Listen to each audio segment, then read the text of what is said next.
might have the worst signature of all professionals. No, actually, yours got better. Oh, and we okay. got of course, guess which Chinese team would get a Kunkka? Of course, it's Vici Gaming. So you can win one of those, and really hard to sign on. Of course, also have the Fnatic shirt being signed by the guys from Fnatic. What hero do you think Fnatic is going to use? That's what I was about to. I'm not sure. I mean, what else do we have in the shop? But there is a Juggernaut shirt. We have the puck going on. We don't have the Nature's Prophet ones or anything. What else was there? There was a Draw Ranger, but Bad Rider maybe? I think Bad Rider would be very likely. Are we having the Bad Rider shirt? Yeah, like a Boots of Travel Bad Rider. That sounds good. Oh, actually, look at that. Is it the Bad Rider? Oh, God. Okay, it is the Bad Rider. Yeah, I cheated a bit. Oh, you actually saw that? Yeah. Well, okay. No credits shall be had that day, but thank you very much. I'm all right. It's okay. It's okay. So yeah, the Bad Rider shirt will be signed by Fnatic. And this is what you can win. So once more, go over to facebook.com/RaidCallEMS1. And this is where you can submit your entries. Can be anything to show your support. Of course, go creative. You see already what's there. We have photos. We have mad skills in paint or whatever. I still have a preference to pictures, mostly because the submitted lyrics, if you could call it that, has been so good so far. So I doubt anyone can actually beat those. If you think you can, if you're a wordsmith.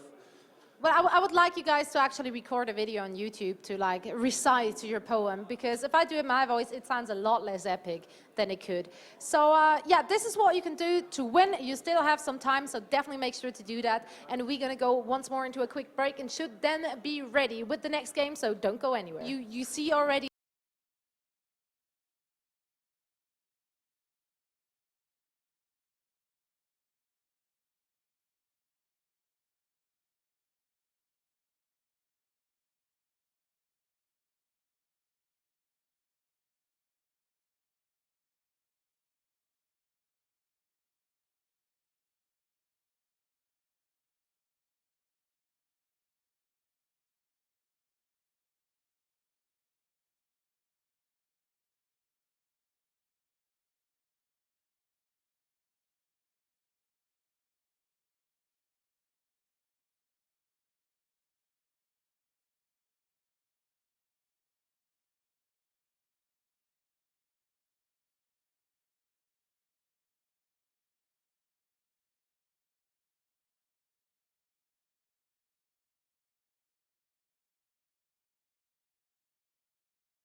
Hello and welcome back. We are about to have the second semifinals on its way. It's gonna be Alliance going up against Vici Gaming. So that is another clash of the titans, which will decide who will go up against Fnatic. So without any further ado, I would like to get the first team here to our stage. So please, a big round of applause for Vici Gaming.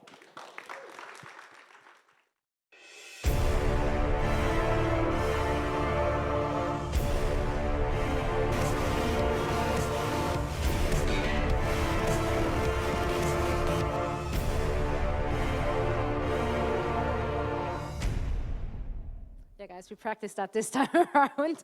So, I mean, we've been talking to your manager, Hunter, several times now, and he has been very confident of your ability to defeat any good team here in the Western scene.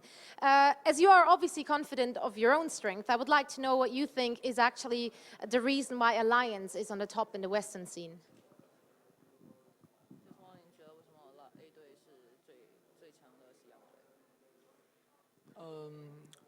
Yeah, absolutely. This team have my best friend, Loda, you know, so I just say Alliance is the best of the Europe.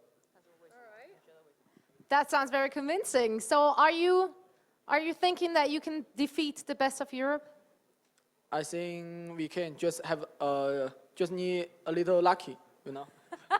Okay, you need a little lucky, and we hope that is what we're going to have. And we thank you very much for joining us for the interview. So good luck to you and your whole team. Thanks a lot, Kelly, for translating for us.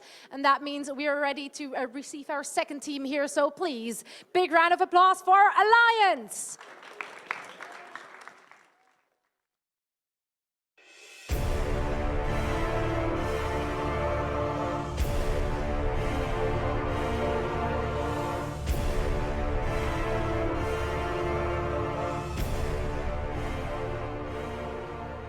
We also have a quick chat with you guys. So you have been watching the games from Vici Gaming, and they made it so easy against a big team like Na'Vi. Is that making you a little bit intimidated, or are you not thinking of that at all? We've seen Vici play before, and they've been really, really strong. And we've been not so strong lately, but I have faith in my team that we'll bounce back and be able to win this match. Well, we very much hope that's going to happen. Thanks a lot for joining me for the interview, and good luck to your team as well. And that means we are now ready to rumble, and for that, for all the action in game, please a warm welcome and applause to Toby Wan and Matt. Thank you very much, Zoe, and of course I am Toby Wan, and I'm joined by the, well, are you the captain of Sigma? Let's say co-captain. Co-captain of Sigma. Yeah. Either way, I'm joined by one of the greatest co-casters of professional players out there right now, and for one of the greatest games we could have asked for. I know we were both insanely excited about this. Yeah. It's China versus TI3 winners right now, Alliance going up against Vici Gaming, and especially considering Vici Gaming's recent history. I know we were looking at it right now, so was it end of November or start of November, November that they lost the game? End of November, yeah. They never lost a game since then. I mean, they basically won against every team, whether it's IG, DK, LGD, Tongfu, any team. Yeah. And it's not like they're even playing in like smaller competitions, like they're playing in the big competitions up against the big name teams, and they're still coming out on top. Of course. Yeah, they're basically on fire right now. Yeah, and I mean, players such as Super or Aero TK, and we see Alliance getting really a lot of momentum. They will need that. I'm really excited to see this match because this is, I mean, Alliance are basically in the Western mind, like the Chinese Slayers, you know, when really nobody was really able to compete even with the top Chinese powerhouse. Alliance went to G League, sorry, of course, and were able to destroy and outclass all the Chinese team and really get this title. So, looking forward for this match. I think that's the best smug look of EGM I have ever seen. Yeah, actually, yeah. That was nice and cute, man. But really, like, this is. Wait, we're in captain's mode. We're missing a player. Whoops. That probably wasn't the best thing as we start up this game, so we might be DCing everybody out right now, and I'm going to rehost this up pretty quickly. Yeah, but man, Alliance, like even what they just did then, like a group huddle, I haven't seen that in a long time. Nope. I'm wondering if right now they just decided we got to light a fire. We've got to find some momentum back in this scene right now. Fnatic started doing it when they really got down, like it's becoming more part of a team. Like a game actually means something now, as opposed to just it's another LAN event, it's another final, it's another kind of thing to play. You know, I mean, it's being the underdog is a very comfortable position. I mean, you have all this, you're not under the spotlight, you don't have the pressure, so it's the best time for Alliance to just, you know, work together, try to get the rhythm back, and bounce, as Aki said, really bounce back for this game. If they're able to defeat Vici Gaming, then they will get so much momentum for the final, and they will, I mean, a team of that level never loses confidence. Of course, they might have, you know, some hard times, so they might be a little bit less confident, but of course they know that they're able to beat Vici Gaming without any problem if they get their game going and they play their A game, and that's like the A game without any problems. But looking forward for this match, and it's all up to Alliance to step up their game, because yesterday they had a good run. They qualified, of course, but it wasn't enough, for example, to beat Fnatic, and they will need a very, very solid gameplay if they want to take out Vici Gaming. Yeah, I'm looking forward to seeing just how all this will come to be as we will start into our captain's mode right now. So we do officially start up our draft. Alliance will take the Radiant side. They did win the toss and decide to choose that side, and Vici Gaming decided first pick will belong to us. So we go back to normal as opposed to what we had with Na'Vi and Fnatic's last game. Yeah, Na'Vi Fnatic was really unconventional. That's completely standard from both teams. The Venomancer ban from Vici Gaming, they have been banning Venomancer and Elder Titan the whole tournament, so I'm a bit surprised that Alliance bans it as their first ban. They could have just waited for Vici to just waste their second ban. I feel like it doesn't really matter in the end. We're going to see then the second ban Vici chooses. As I said, it was Titan until now, so... Yeah. It'll be profit for now. So they take out one of Admiral Bulldog-style heroes, and of course the Venomancer. We've seen him key and controlling a lot of lanes in the start of this competition, but after that, he never really started to appear because he was always in that first little ban stage. Yes, also I feel like the Shadow Blade nerf really hurts a lot Bulldog's Nature's Prophet. He was one of the best players, maybe the best, at using this split-pushing Nature Prophet and putting pressure on the map. It really makes it so much riskier now to use the Shadow Blade. Of course, you need to really think about this usage, and it's a nerf anyway. Even if you have clutch usage, it's still, you know, the duration and everything. I think actually, like the Chinese players, the two teams they know the most from the West, it's obviously Na'Vi and Alliance, because they are TI champions. So of course the whole world get to see what they do. Yeah. So I'm pretty sure the draft will be oriented to what Alliance usually do. Alchemist straight pickup. Yeah, Cider might be happy with this one. Well, he might be, but also at the same time, we have to remember too, VG, they like actually playing FY. Yeah. Also over on that Alchemist. So and Super as well on the mid. Yeah, options galore for the Alchemist. Well, we already had it today. Like we had Dendy on a solo mid Alchemist. We know he can play support. We know he can play hard carry. Like solid. Actually, the Alchemist does everything. Actually, I think he does almost everything apart from actually play a carry these days. That's true. It's not Judas carry at all. I mean, his ultimate gives him like the HP gain is insane on the new Alchemist ultimate. So it's pretty viable without items right now. And also we saw, I think Loda was actually one of the first to get it in the competitive game, the armlet on the Alchemist, which is a great item to get right now. When he's on the farming role, it's pretty good. We'll see how Alliance now want to deal with this. Obviously an Alchemist first up. You know you're up with the tanky hero, and they're going to go with what is standard for them, so Arcase Chen. Yeah. There's never a real reason to pass that one up, unless we would consider the Enchantress pickup instead for them. Like, then a little bit more early game, but with a Chen pickup, with an Alchemist pickup, we might be looking a little bit more into like mid to late game oriented lineups from both these teams. Arcase Chen, probably the best Chen in the world. I mean, of course, Pup is also quite insane, but we didn't see Na'Vi use Chen that much lately, as of late, and Alliance has used this hero in almost all their games. Whenever they can get it, and when it makes sense, they instantly get it. Yeah. I'm not sure, of course, I'm not sure about the first pick Chen. I mean, it looks quite early. They must have a plan in mind. And the Bane pickup didn't go quite well when they got Bane against Fnatic. There were some questionable decision making. I felt like it wasn't there. I mean, if you give EGM a Rubik or even a Naga, or he's insane on those heroes. So it looks like they're trying to adapt to this meta, and I think it's the right way to go for Alliance. I'm still wondering though, like they pick up both the supporters at the very, very start. Where is VG Gaming going to go with this? Like, you've already got an Alchemist. We know they like to run heroes like DK or Bristleback or maybe even a Pugner if they want to have a blend of the push in for this too. Yeah. And that's going to be a lot of tankability to go through. In fact, there's your Bristleback right now from VG. So with that, you're like, okay, we have two heroes. One of them is probably a support. One of them doesn't need items, just a couple of levels, and he's all good to go. And you got those two guys together already. Yep. You need some heavy, heavy DPS coming out right now from Alliance for their hard carry. DPS, yeah, exactly. And it's actually funny because I was asked a lot about the Bristleback, you know, when we were like being innovative as a team, etc. What do you think about this hero? Are you going to run him, etc.? And we ended up not running him too much. Vici Gaming is probably one of the strongest teams in the world right now. Like, if we just look at the results, they're maybe the strongest because they never dropped a game. And they first pick basically Bristleback over anything else. Whenever they can get their hands on it, in the 2 first pick, they get it. And it's, of course, Alliance knows that when you go into a semifinals like this, at least you analyze like 1 or 2 games of your opponent. So they decided on purpose to let this Bristleback, that's for sure. So looking forward to what they planned against this hero. Yeah, me too, man. Me too. You had to know it was coming. But also, interesting banner here from RTK. Like, you take out the OD. It's something that S4 could play in the middle lane. Definitely. But I'm wondering if it's meant to be like to stop a direct counter up against something. Like, obviously, you want to run an intel here in the middle lane, but they've got 2 strength heroes right now. It might almost tell you something about the draft. It might be quite good against the Alchemist, because if you have no mana to spam the acid spray, then you're pretty much useless on the middle lane against the OD. It's also really good against Bristleback. It's pure damage, the orb. So you just take down the hero really fast compared to any magical or physical damage you might want to do.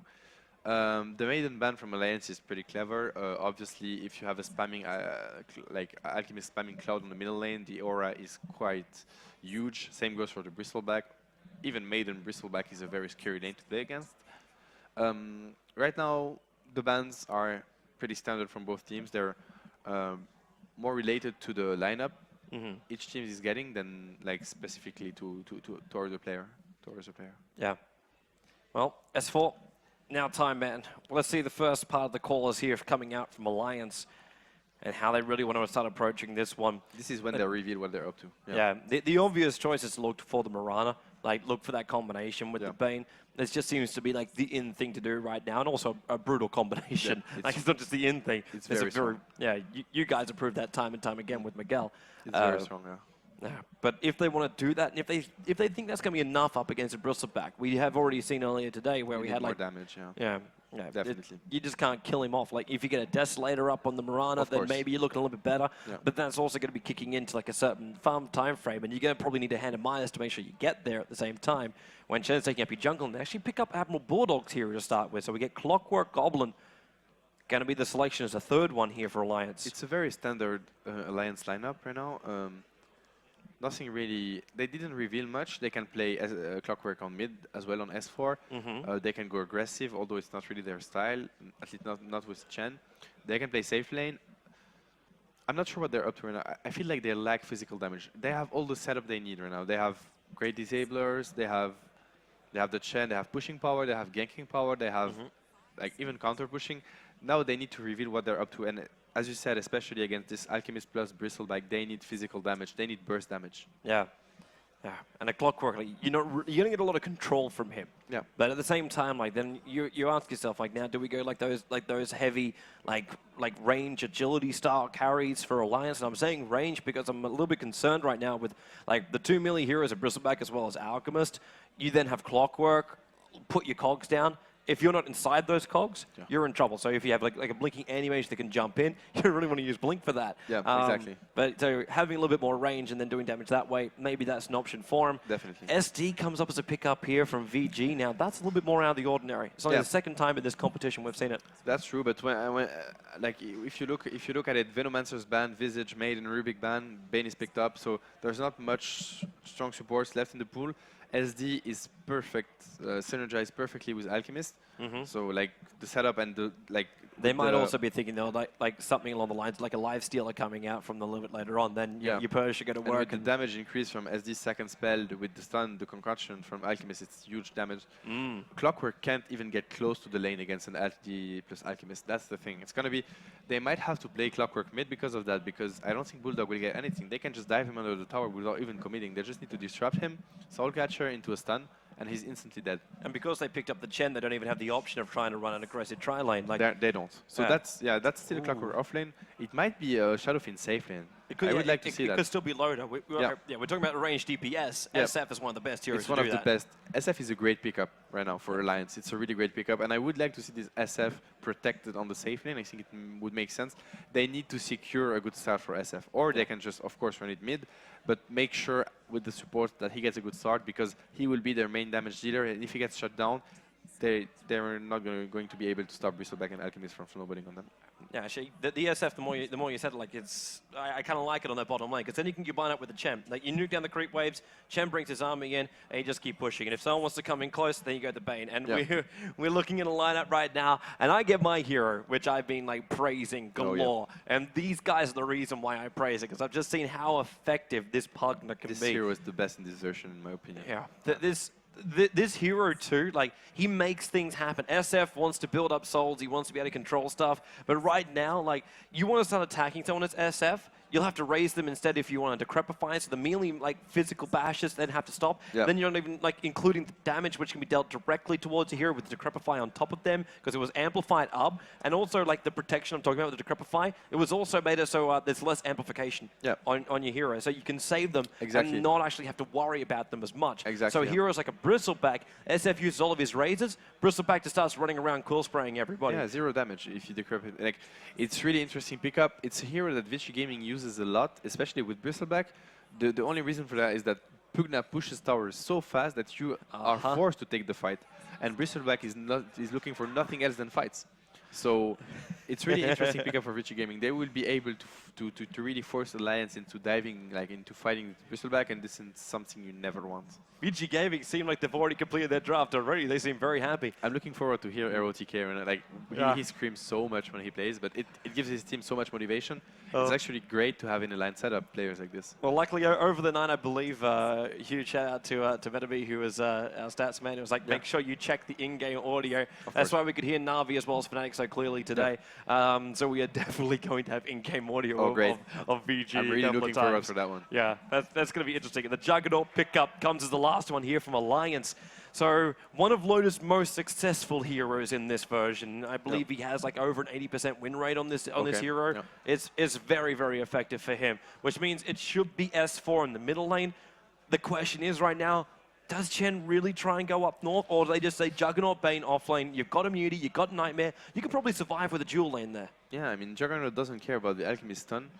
To be honest, he doesn't really care, and Chen plus Clockwork might be able to take down this Bristleback if he overcommits.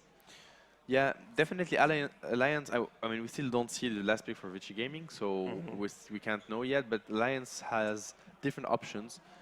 Can also be a Juggernaut mid if they want to, I have no idea. I hope this SF, I mean, for Alliance, I really hope this SF gets off to a good start, and that's the Alchemist carry here. And that's the double. Vici Gaming, one thing that has to be said about them, they really emphasize a lot on the mid lane. Oh, actually, it's Alchemist mid and, yeah, Pugna carry. I really like this choice. Might be an aggressive lane from Vici Gaming. But I would love it if it is right now, because like with the Leshrac combination and Pugna, it's kind of hilarious. I remember I was talking about Loda when he was up here casting before about like the combinations. Like, why doesn't, like, to stop the hand of Midas play, why don't you just go full on push? And you bring back the heroes like Leshrac. You bring back the heroes like Pugna. And actually, you think about like the Crobulus, and you just like take out tower after tower after tower. Completely agree. And the Edict was reworked. I mean, it's a long time ago right now, so of course, if you play matchmaking, you know about it. But since Leshrac pretty much disappeared from competitive gaming, at least in the Western scene, the Edict is now really stronger than before. I mean, the animation cast is way faster, so yeah, might be interesting to see that. It might be an aggressive trident from Vici Gaming. Look at the first thing they instantly go, yeah, man, this is meant to be aggressive. We've got Pugna Blast, we've got Split Earth, we're going to have more than likely Concoction. We've already got Disruption leveled up. You know exactly what they want to do. They want to have a level 1 fight. If they can win a level 1 fight, and then they'll just mow over the tower, control the jungle, and then just, like, Chen will be forced to go into the dire side jungle. That's what we saw against Na'Vi Fnatic in all the games, actually. This contest for the jungle was pretty important. And I mean, right now, it's pretty hard for Alliance to go and contest that. I mean, of course, they have Juggernaut, great hero to have level 1, but besides Juggernaut, they have really nothing. SF is going to auto-attack. Chen, it's going to be the same pretty much. Bane, of course, you can go for the sleep, but that's more defensive than offensive, right? Unless you have the setup for it. Yeah. So Vici Gaming is really strong level 1. There's no way Alliance can take a 5-on-5 fight in the woods. Yeah. And they know it too. Like, this is exactly what happened up against Na'Vi as well. Like, you look at the lineup and you go, I know I can't fight that, but I have to fight that. Yeah, you have to. Because if I don't fight that, I'm going to lose my entire map. Yep. And then like you lose tier 1, tier 2 towns. I'm like, well, now I've got to fight, but I'm so far behind. I don't control any of my map area. What am I supposed to do? But that's something players, we do, so I believe others do as well, like pro players consider when they put their lanes, because they're like, my Chen in the jungle is not going to work because level 1 they're going to force us out of it, and there's no way we can protect or prevent them from getting the wards off. So I know that with Chen or with Enchantress, I will be forced by the enemy to rotate. So that's something players can consider, and I think in this case, Ake, one of the best Chen players, as we said, of course knows that, and he knows that he can go in the enemy's jungle and just run around, maybe give SF a good start. If he can get a good gank on Alchemist and kill him on the mid lane, that would be a huge kill for Alliance for sure. Yeah. But that means they have to make sure they can gank him up, and Alchemist isn't really the easiest hero to gank. No, he's not. Like, you want to come in with an SF. SF doesn't have, like, it's not like we were looking before, like a with CK combination you where have you can no pull opening. somebody back. Yeah, you have no opening, for sure. You need a really good stun from a Centaur. If you have a Troll Net, actually, that might be good for the SF, but... And you see Vici Gaming, they're really looking for blood right now. Yeah, and Lotus now going to see him coming down here. And it should be very obvious that this was really going to happen. They're going to back themselves up. But there's only 4 heroes, and Sylar, well, at least he'll get to get the first hit in here. But there won't be any other follow-up. Lotus going to keep his distance. He's always got his spin. So even if there's a disruption on him, he should be okay coming out of that. So they're now blocking Ake's jungle. What's interesting is that actually Alliance didn't even go for sentry wards. Ake has none. And same goes for Ake bought Ejin. observer wards only. Yeah, they don't care about. It's like, oh, actually he saved the gold, so he might still buy them, but looks like he's gonna abandon his jungle pretty much. Look at the wall positioning as well from Vici. Like it's not fully in. You got one that's down here below the camp, and you got another one that's just a little bit further up, watching the rune as well as the transition down. It's really all about seeing Ake's rotation. Yep. Like it will help to block up this camp right here, but these 2 camps over on the side, if they get pulled, it works in favor of VG Gaming, because then they're just like, well, okay, Latrak come down here, Pugner as well, and then we'll just take it. But they've actually switched their lanes up too here, VG. They showed themselves completely as 5 on the bottom lane, and then they pull Sylar up to the top lane as the Pugner. We already get like not even 30 seconds into the game, and we have Fenrir and FY smoked up. They want to make sure S4 is controlled. Super's even just like spamming at his concoction from the very, very start.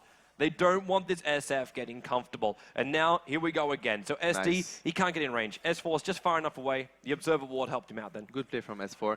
Super actually, this is actually very interesting from Super. He wasted the stun on purpose to make S4 feel safe, so he can actually get the first ward after. But very nice play from S4. Alliance Vici Gaming knows that if they shut down this SF, then they're pretty much good to go for this game, as Alliance really lacks physical damage against Vici Gaming's lineup. But, well, we'll see how it goes. S4's positioning and map awareness will be key in this game. Yeah. But I want to keep my eye on this top lane. Sylar, we already know he knows how to farm. This guy is sitting, I don't think he's missed a single creep. He's 8 for 3 right now on this top lane. And he's still combining up with Latrak. Now, Fnatic started on a pull.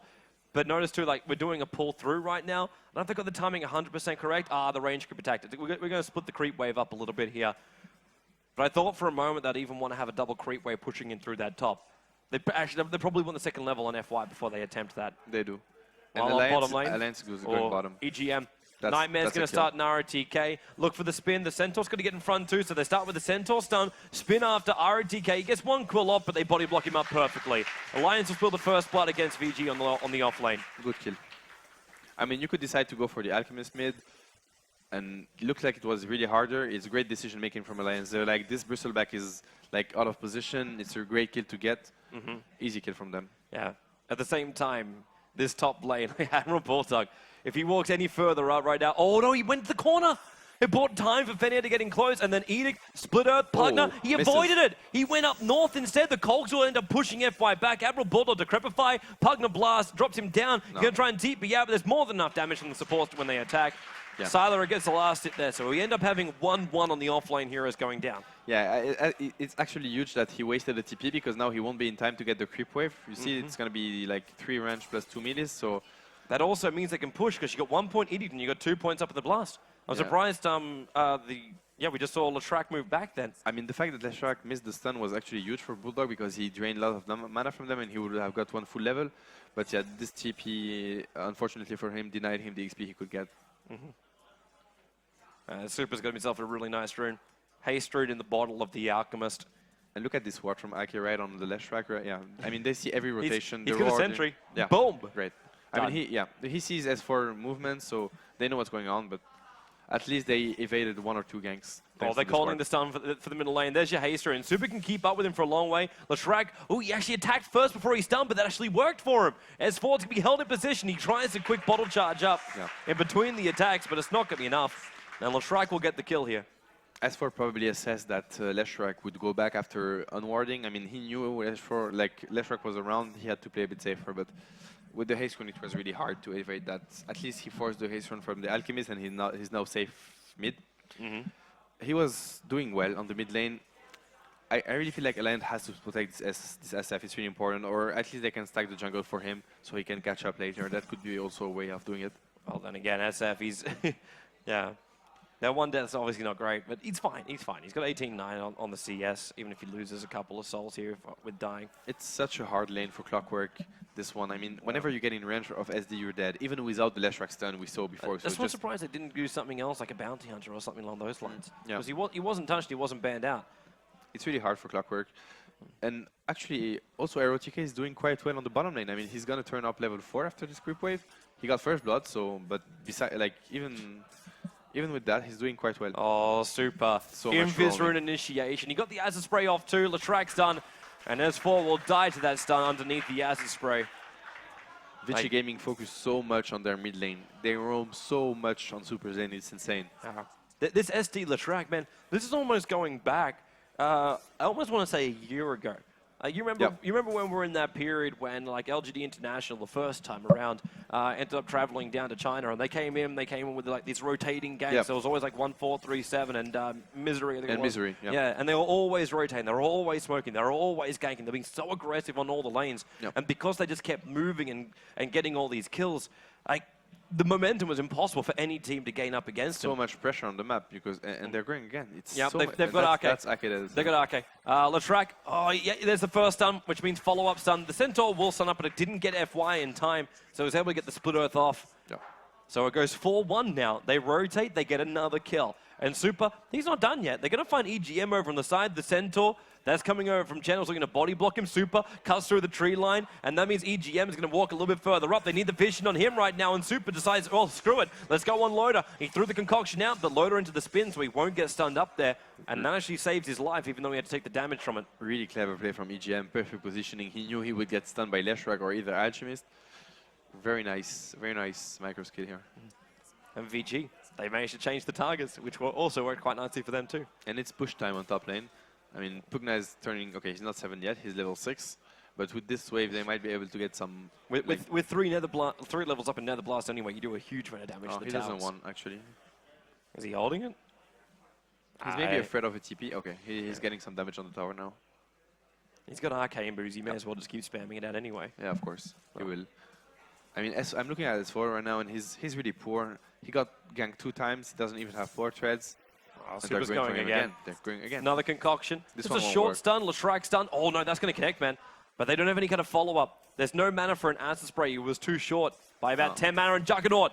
Oh, Loader throwing out the ulti. He knows they don't have mana, so they cannot reply to him right now. But then again, maybe they can. One concoction out from Super. Split Earth, it's their FY, but as I said, there's no double combination coming out. Yeah, and good play from Super. He knows that Leshrac would die to the solo Juggernaut ultimate, so he just stacked to him.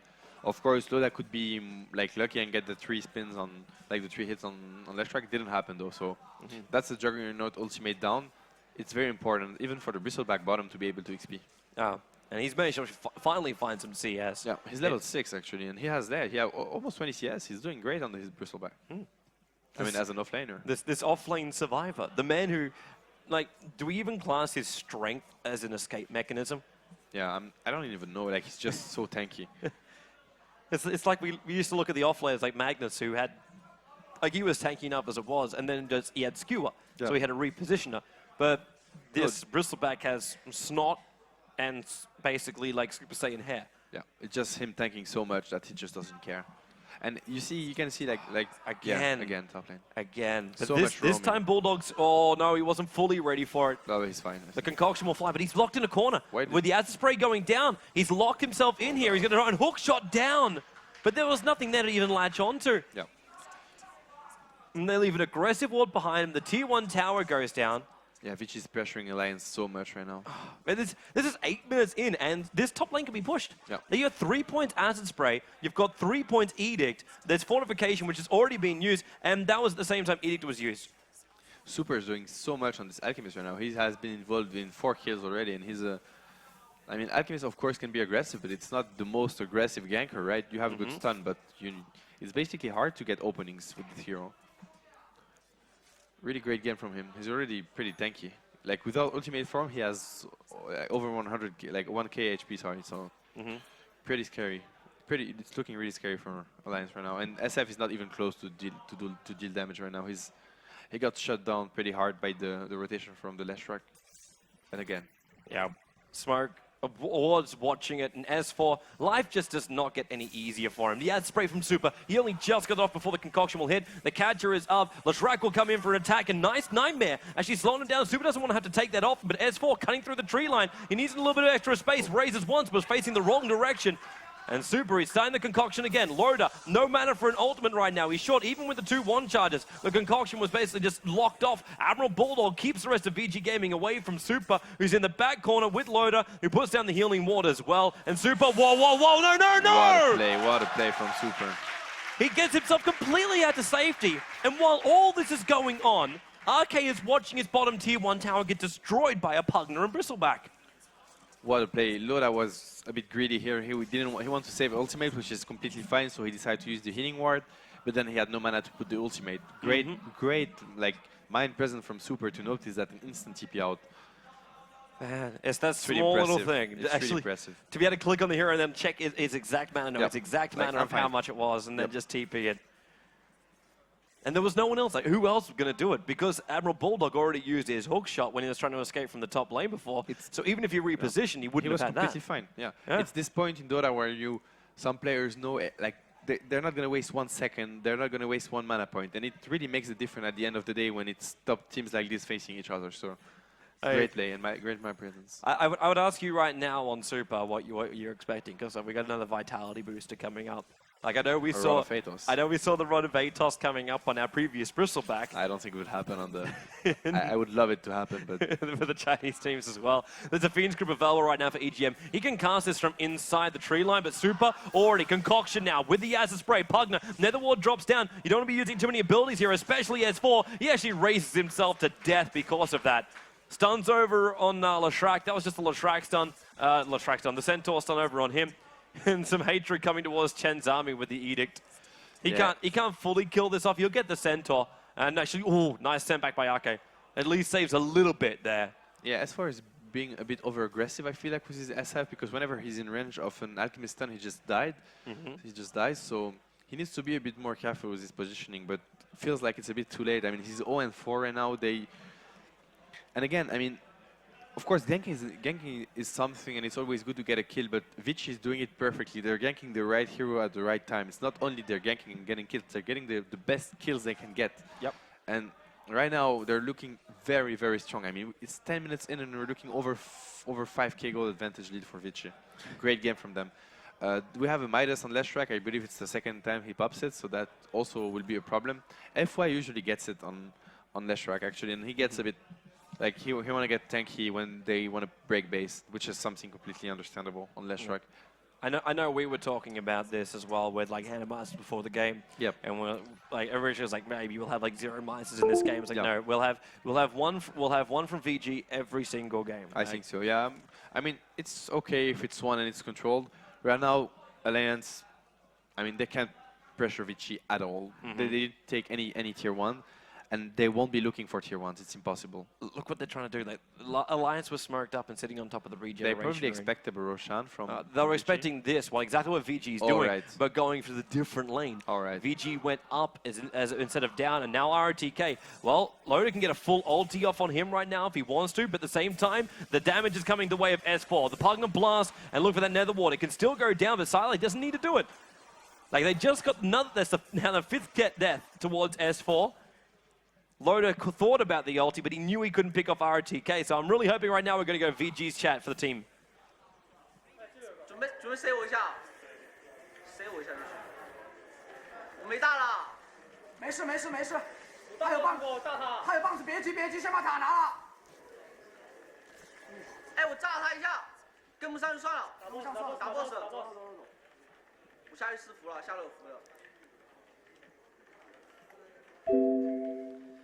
I wish I could understand what they say. I'm pretty sure that last point was back. Yeah. That was pretty easy enough. It could have also spelt for Roshan, and that Clockwork Rocket is a little bit too premature. All the vision. It remained long enough to see Lashrak enter, and the Acid Spray. Alliance are fully aware right now that Roshan's going to be done by VG, but at the same time, you ask yourself the question, with -6 armor, can you stop them? This is Half-Life. Alliance definitely going to attempt it. I'm looking at SF, he has 10 souls, so that's not a lot of damage, but on the other hand, Clockwork and Chen and Juggernaut, that's pretty good. They're coming out of the pit being ready to fight. Silent's already channeling up the stun, and Loda, he already has to use this spin defensively, which means they're going to get back in there. There's no immunity here for Loda, and he's still only got a level 1 ultimate. That's only 3 bounces. That's not anywhere near enough damage for this fight. But it looks like VG are happy just to move out of the pit again. If Alliance want to waste their time waiting for them, they'll farm up the mid, then they'll come back in again. Wait for the fight to begin. Roshan's only sitting, he's regenerating though, he's been about 3,000. There's a new 4-staff's now going to arrive in for Sylar. They triggered the Lincoln Sphere already. Sada from Chen's having a bit of a looky in. Same with the Rocket. Roshan's 1,600, 1,400 now. He's dropping, and he's dropping quick. If Alliance are going to make a move, they're going to move right now. And that means in. Loda already up towards the high ground. Roshan, he's almost dead. 31. Dire, they've got the Aegis, the Immortal over on the Pugna. Loda spinning inside the base, inside the damn Rosh pit right now. And it'll be 10-1. With 2 kills going the way of VG, make it 3 kills with EGM caught inside the disruption. FY got the stun on S4. He'll go down right now. And then jumping over the Chen, Alchemist is looking for the stun, but RK walks down. They caught GG. 15 minutes in, and Alliance say there is no more point to this game right now. Vici Gaming, well... I know we were talking about this. We said, well, the possibility is, like, I know a lot of us really care for Alliance and we hope they do really well. But at the same time, watching VG Gaming's recent results, a quick 2-0 was the prediction for this matchup. And so far, like, every lane was shut down. 1 kill only for Alliance, and that belonged to the Gem. 3 deaths in the Clockwork, which didn't work at SF. He was destroyed in mid. They destroyed, and if they had one hero to destroy, it was this SF for sure. I mean, what a performance by Vici Gaming. They're looking unbeatable right now. And I'm looking at RaidCall and Super. They were playing with DK last TI, and they were the most questioned player like inside the DK lineup because DK was like one of the strongest contender for the TI title. And it was true that, I mean, Super and RaidCall were somehow underperforming, not skill-wise, but looked like they weren't really in par with the team they were playing with. Yeah. And like, they're just playing amazing in every game they play right now with Vici Gaming. It looks like they really found the player they were, you know, it's really amazing. I look at Super stats, he was everywhere on the Alchemist solo mid. Like, he has 9 assists and 1 kill over 12 kills. Yeah. 12 kills, so amazing game from him. What a performance, honestly. Man, it's unbelievable how well they're playing. But at the same time, after day number 1 and what they did to Na'Vi, it's completely believable, It's actually. on the same line, and it's exactly like, it's the logical, you know, it's, I don't know, they've been dominating every team they face right now. Western, Eastern, aggressive team, defensive team, doesn't matter. This team is unstoppable right now. Who can stop them? Man, I don't know. I don't know either. Like, I think as far as their team coming here, they managed to get their visas in such a short period of time. It's like, well, okay, how are we going to approach this? We know Na'Vi, we know Alliance, and if they can like take them all out, like right now, you have the 3 teams from Europe that qualified into the top 8 at TI3: Na'Vi, Alliance, Fnatic. They were the top 3. Yeah. And so far, they obliterated Na'Vi. And they just pulled a 15-minute, 19-second GG call out from Alliance in their first game. We just gave them the TI1 champions, the TI2, like the TI3, sorry, champions. And the TI4 champions, Fnatic, coming up next. Sure. And, I mean, they don't care. They just win 15-0 every game they have to play. Someone needs to stop them. Maybe there is a part where team didn't figure them out yet, for sure. I mean, you need how to learn against Bristleback and everything, but we'll see if Alliance can bounce back in the second game. Yeah, that we will. But of course, before we go there, we'll have ourselves a short break, and we'll see you back here for our second and last semi-final coming to you from the RaidCall EMS 1 Full LAN Finals.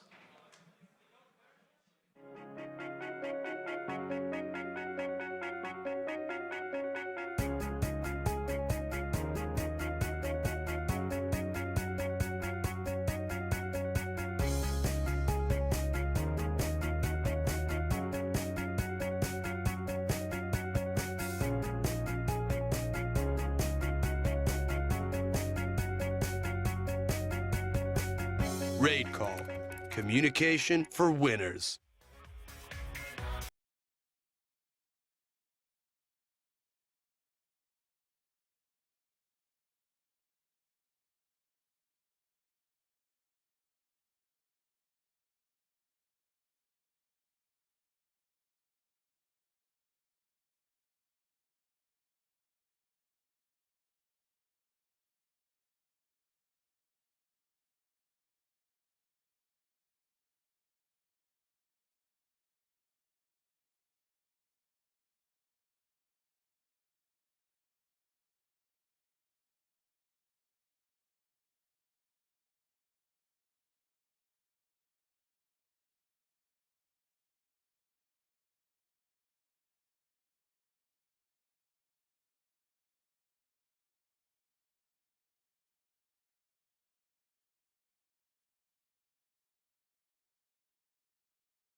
And we are back again. The first game has been going in Vici's favor. Alliance gave them the picks they wanted and thought they can deal with it through the Shadow Fiend pick that unfortunately backfired, and Vici took the first one. But let's see if Alliance can come back in game number 2 of the second game we see here in the semifinals. So please stay tuned, and we hand it over to our casters. Thank you very much. So, of course, we are back here for game number 2. I am, well, your host of the English live stream, Toby1, joined by Bucking Mad from Team Sigma. And we're coming back for, well, what seems to be a rather early game number 2. Yep. I think Zoe's words have backfired on the SF. Yeah. That's legit. Yeah. I mean, Vici Gaming was like completely dominated Alliance for the first game. Let's call it how like it is. It was really a stomp the first game. It was. But it's not as bad as it might look. I mean, you know, when you play against such a top team, Vici Gaming, if you give them the advantage they have, of course they know how to snowball and capitalize on it. So, I mean, now it's, of course, the early game went wrong. The rotation from the left ruck was just superb. The first gank mid failed. I don't know, it just wasn't successful because of S4's map awareness. But then he just got like involved in 4 or 5 kills in a matter of 3 or 4 minutes. It was completely insane, and he basically destroyed Alliance completely. So let's see. Now Alliance know that Vici Gaming is not a standard Chinese team. They go ultra aggressive. They were pushing every tower and ganking all over the map. Man, I would like this to be the new standard. I'd love it. I mean, back in the days, you saw the Alchemist coming up from a team like GK or an IG, and you was like, okay, they're being greedy again. They're gonna just you know, stay in their woods, stack up, farm. Yeah. That was like fighting Alchemist, and that's a respect ban, completely deserved. I'm wondering though, like if I thought the respect ban would actually come on the hands of the Bristleback. Yeah, because right now, like I know in the first 2, I don't really see VG picking it up. Like they have so many different options they want to try and fulfill before that point.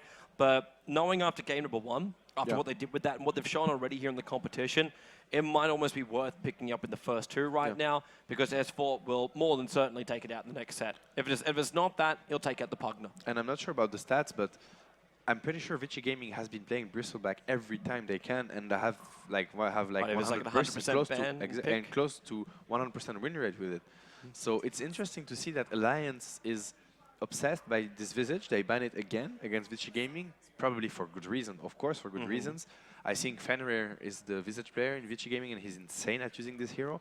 But once again, they give the Bristleback and they get the Maiden. That might be, I'm giving you the Bristleback, I'm not giving you the Maiden aura with it, because I have a plan. I'm gonna get your Bristleback weaker, so my plan is gonna go perfect against it. That's how I see the draft right now going, because giving a team that just stomped you their main hero again, that's a very big risk to take. It is, man. But RTK can show us right now what they do have planned. Do we go for what we say is the standard VG, what we've seen so far, or do we try and go something else? Because like I'm looking at Alliance with the Crystal Maiden. You can't tell anything from this, so this is still in the hands of like VG to work out what they want to try and do. Like this is they set the bar right now, and they go Pugna and the Clockwork both together. Poor Ake. That's gonna be a hard game, man. The Clockwork looking for you everywhere on the map. But that's one of the reasons why I'm like, I know Crystal Maiden is a great hero. Yep.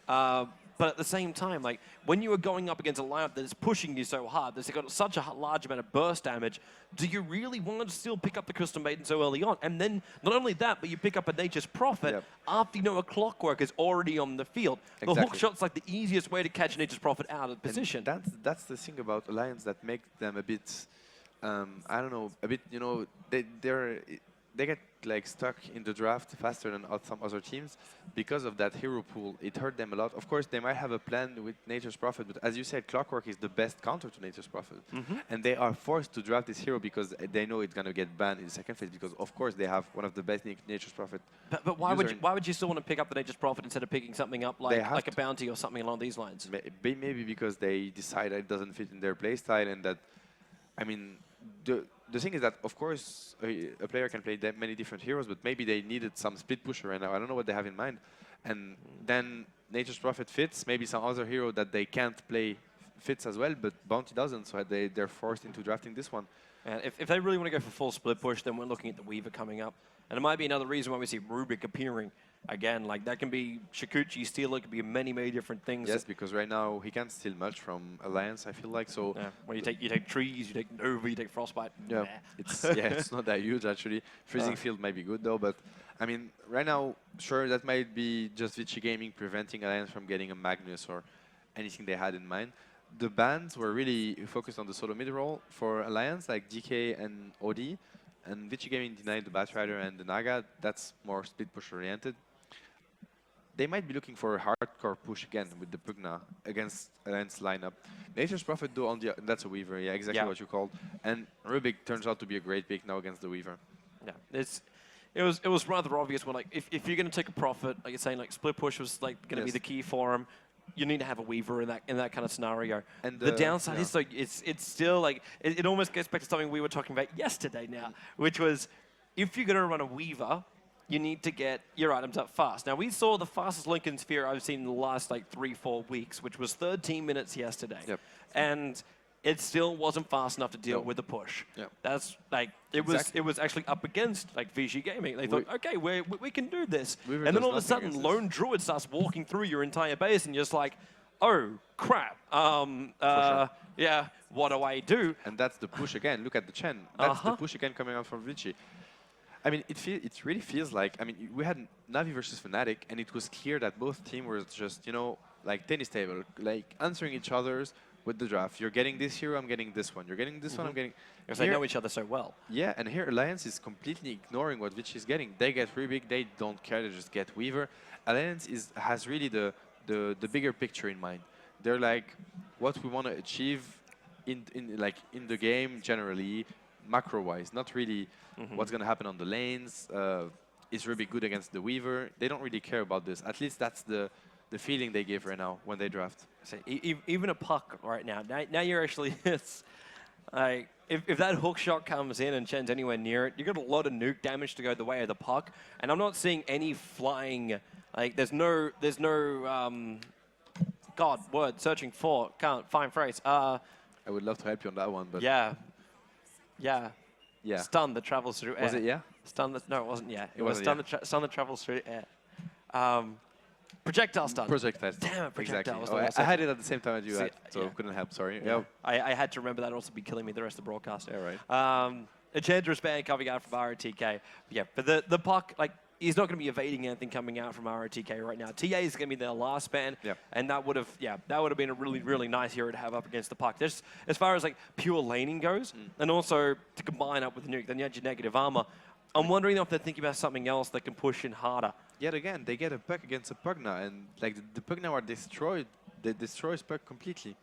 So I'm really not sure. I mean, I understand what Alliance is going for. They want to be able to fight Vici Gaming when they show in their tower with puck blinking in, Weaver diving, Nature's Prophet ultimate, Maiden Nova. They have lots of harassment. They can burst down any hero in Vici's lineup. But really, if Vici plays this smart, puck can't go in or can't harass too much because of the Pugna. Rubik's going to have the Tsukushi, which is a great spell to have on Rubik. Clockworks can punish Nature's Prophet from sit pushing all the time. Yep. The last pick is going to be really important for both teams. Alliance is looking for a support or a wooder, unless they want to play Prophet Woods, but that's nothing they do, and I don't expect this from them. So they're looking for less support. I'm almost waiting for something like a Keeper of the Light to come up as the last pickup. Yeah, maybe. Just to keep them away. The other option is that we just go for like tankability, like or survivability. Do we even like bring in the Dazzle as an option at this point? I would love to see it. Although against Pugna Ward it's pretty hard to play Dazzle, but you burn most. You know that the Keeper of the Light actually, I personally think that a Keeper Prophet lane on off lane might be pretty interesting. You know, just spam the trees all the time, see the supports, just pressure the carry with the trees on him. Might be something. Of course, they won't go for it, but it's something I personally like. I would love to see in one of those games. Anyway, Vici Gaming is looking for the last pick right now. They might be looking for a carry, I would say, or a solo mid if they decide to play Pugna on Siler again and go for a full pushing lineup. It's like the drafts are even when you think about it because of that's not a pushing lineup.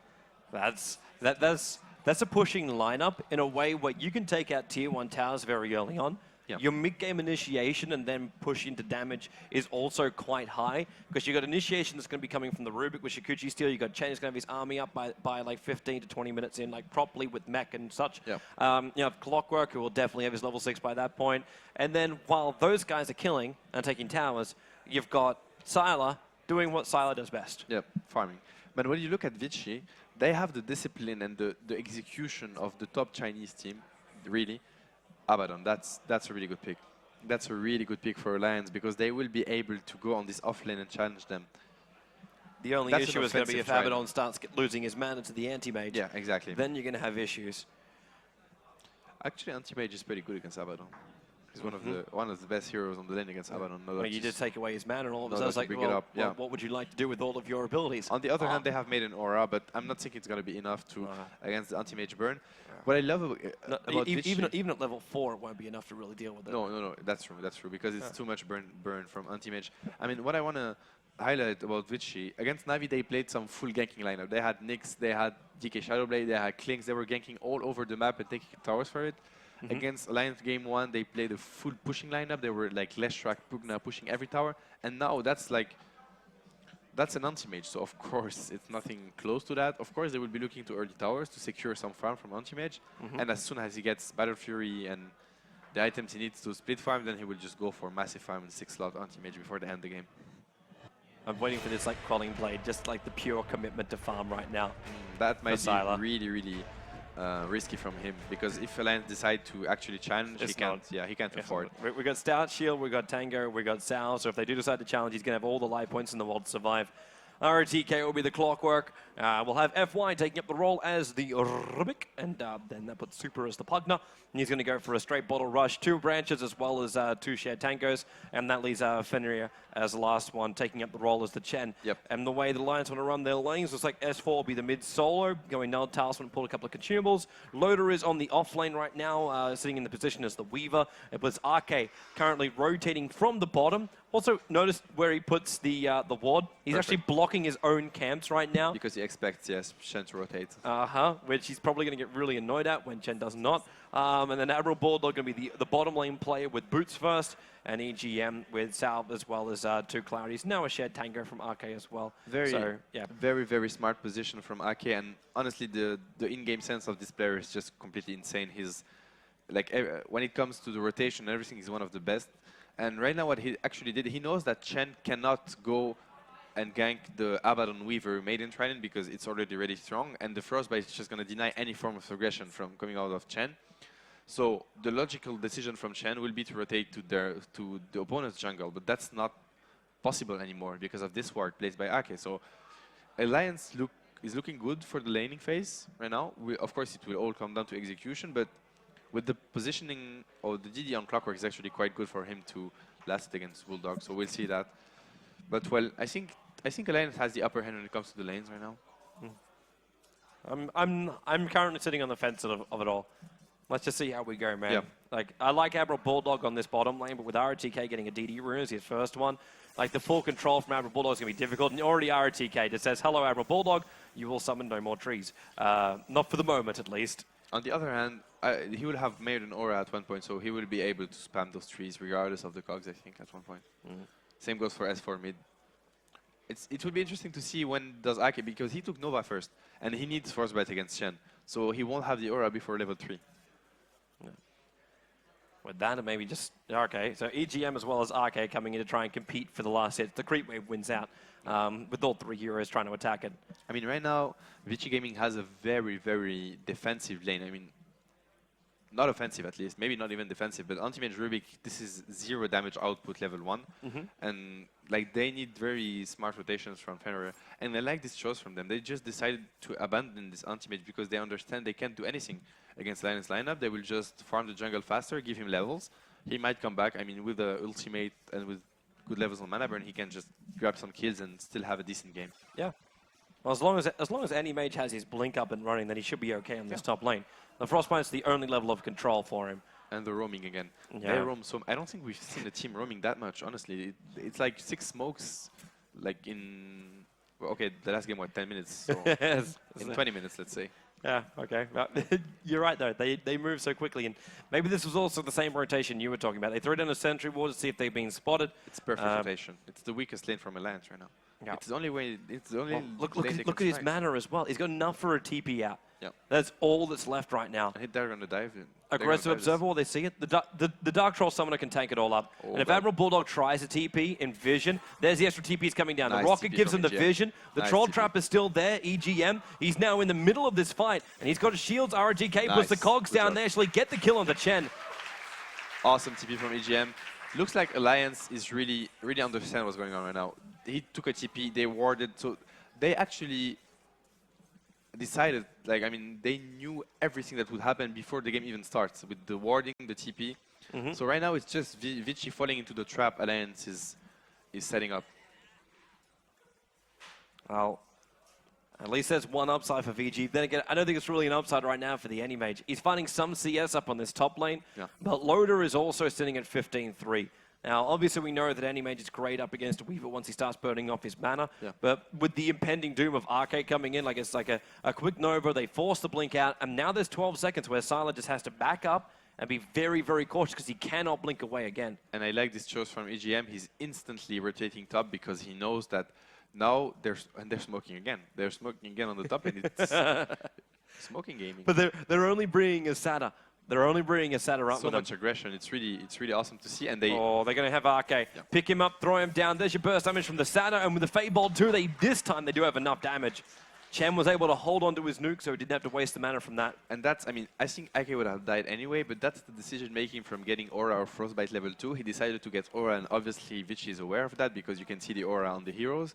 So yeah, Chen is highly effective now until Ike gets his level 3 finally. And S4's having a really good time here in the mid. Like, a lot better than I thought he was going to. He's going to orb up and just take out the rune. Super just can't control anything. Like, he's got really, like, his movement speed's already pretty damn good as it is, but, like, right now... He's one of the best Puck players one-on-one anyway. Like, S4 is really insane on this Puck. And up against a Pugna, like, we were talking about later on in the game, though, where things get a little bit more rough for him. And that's where I now ask you the question, like, what is Alliance's goals here? Are they just looking to win their lanes? Like, we're 5 minutes in. Is this just a late game split push kind of thing? Like, is 1-1 enough for them, or should it be a hell of a lot higher and should Tier 1 towns be going down? I think Alliance will be very aggressive in few minutes, like before minute 10. When you think about it, Prophet's going to turn 6. That's a kill on Pugna anytime. Puck ultimate, Prophet 6, he doesn't even need to TP in, Pugna's dead. They can also kill top with that. Puck can rotate top. Alliance is playing flawless right now. It's just Ake being a bit out of position because they actually knew that Chen and Rubik were going to get a kill top. EGM was rotating there, but just Ake didn't back off. They should have just let Weaver there. But anyway, I mean, Alliance is playing this correctly, and their shining time will come pretty soon. I think they need level 6 on Bulldog to be able to get kills on the map. Yeah. Also, just to note too, Admiral Bulldog was pretty low on life, and he used his TP ability to go back to base. TP scroll to come back to the lane now, and he did that because he saw RTK's level. And RTK is already level 6 5 minutes into this game. Yeah, and I'm not sure if it's because of the gank. It has something to do with it for sure. But once again, RTK is dominating his one-on-one. I mean, he played one-on-one Clockwork versus Phoenix Prophet, and he sort of killed him, which was huge against Na'Vi. And it's happening again. Of course, he's not killing Prophet now, but when you're a Prophet and you're not 6, even if you're 6, actually in the Clockwork turn 6 before you, you're really pressured. He can sort of kill you without any problem. You have to have your treants close to you all the time to split the battery assault damage and mini stuns. Yeah, ROTK is actually playing really well. He's winning his lane now. Against a Prophet who made an aura. Of course, the rotation from Vici Gaming helped him a lot to get that.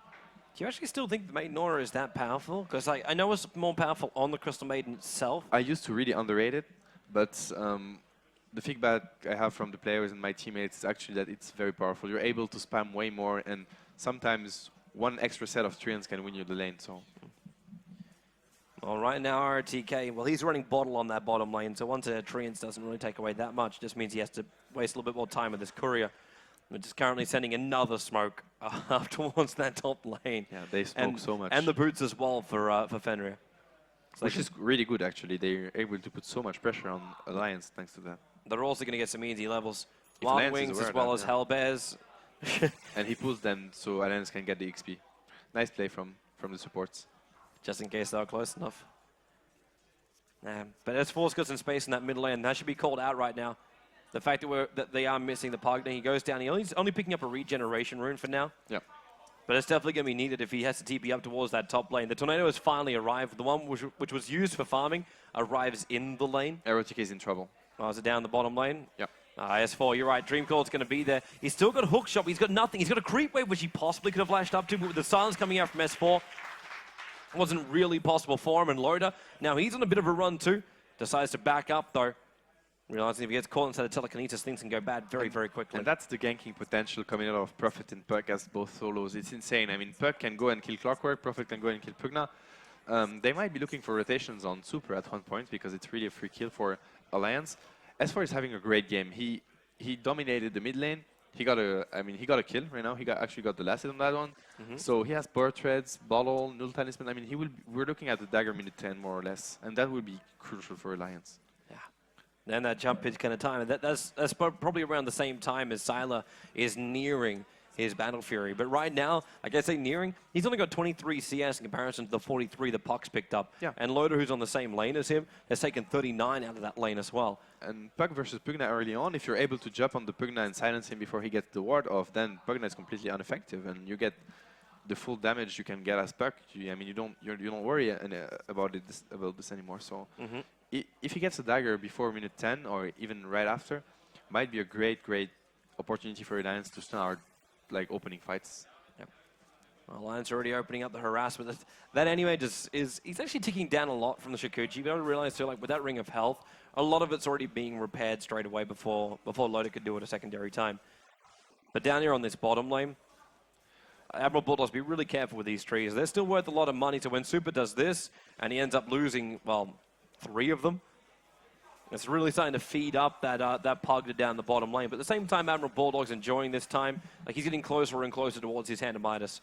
And on Nature's Prophet, it's normal. Yeah, and I really like this decision from Vici Gaming. I mean, RaidCall, he's just missing on the map. He's 6, fair enough, he's missing. So Prophet is so afraid right now. Even Ak is afraid. Everybody's afraid on the Alliance side, and that's the point I really want to make. As a ganker, missing is way better than getting last hits. I mean, you get less farm, but you shut down the opponent so much, and that's a smoke. Again, it's really, I mean, they're putting so much pressure on the map right now. Even S4 is playing safe, like trying to deny creeps and playing uphill. This is now the time where they want to turn the momentum. That bottom tower is almost dead from this Pugna. So RaidCall, well, he can see him, and he hook shots him in. There's a TP coming in right now. That's S4 on the way in, but Admiral Bulldog, they never even got the sprout off. The Dream Coil will go. RaidCall, he's still got Cogs available. He's going to burn off S4 with the Cogs. Moves himself in the perfect position with the Pugna Blast. The tower's down as well. The Netherward's there. EGM, the Crepified up. He gets a shield up on him, but that's going to get him around, and then the Fey Bolt. Pugna again's able to get another kill out. I mean, this level 4 ward from Pugna completely destroyed Puck. Puck just died to this ward. Oh, Sylar.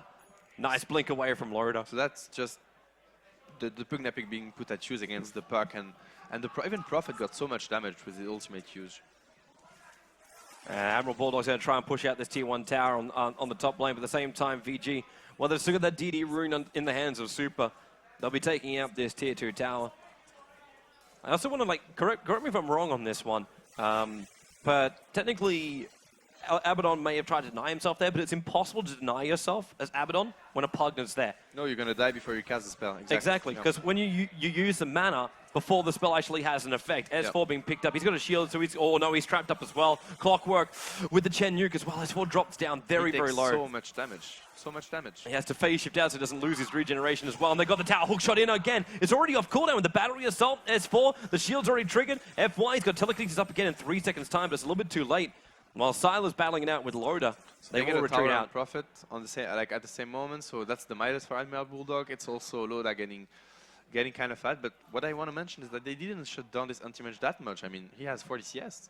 He's fine, and he got 2,040 CS. He's gonna have a decent time in Battle Fury. I mean, he can finish up his wand right now and pick up if he wants to start the damage, he can pick up the Claymore. Yeah, definitely. I mean, it's not looking that well for Alliance right now because of this bottom fight. They lost 3 heroes and 2 towers. That's game breaking.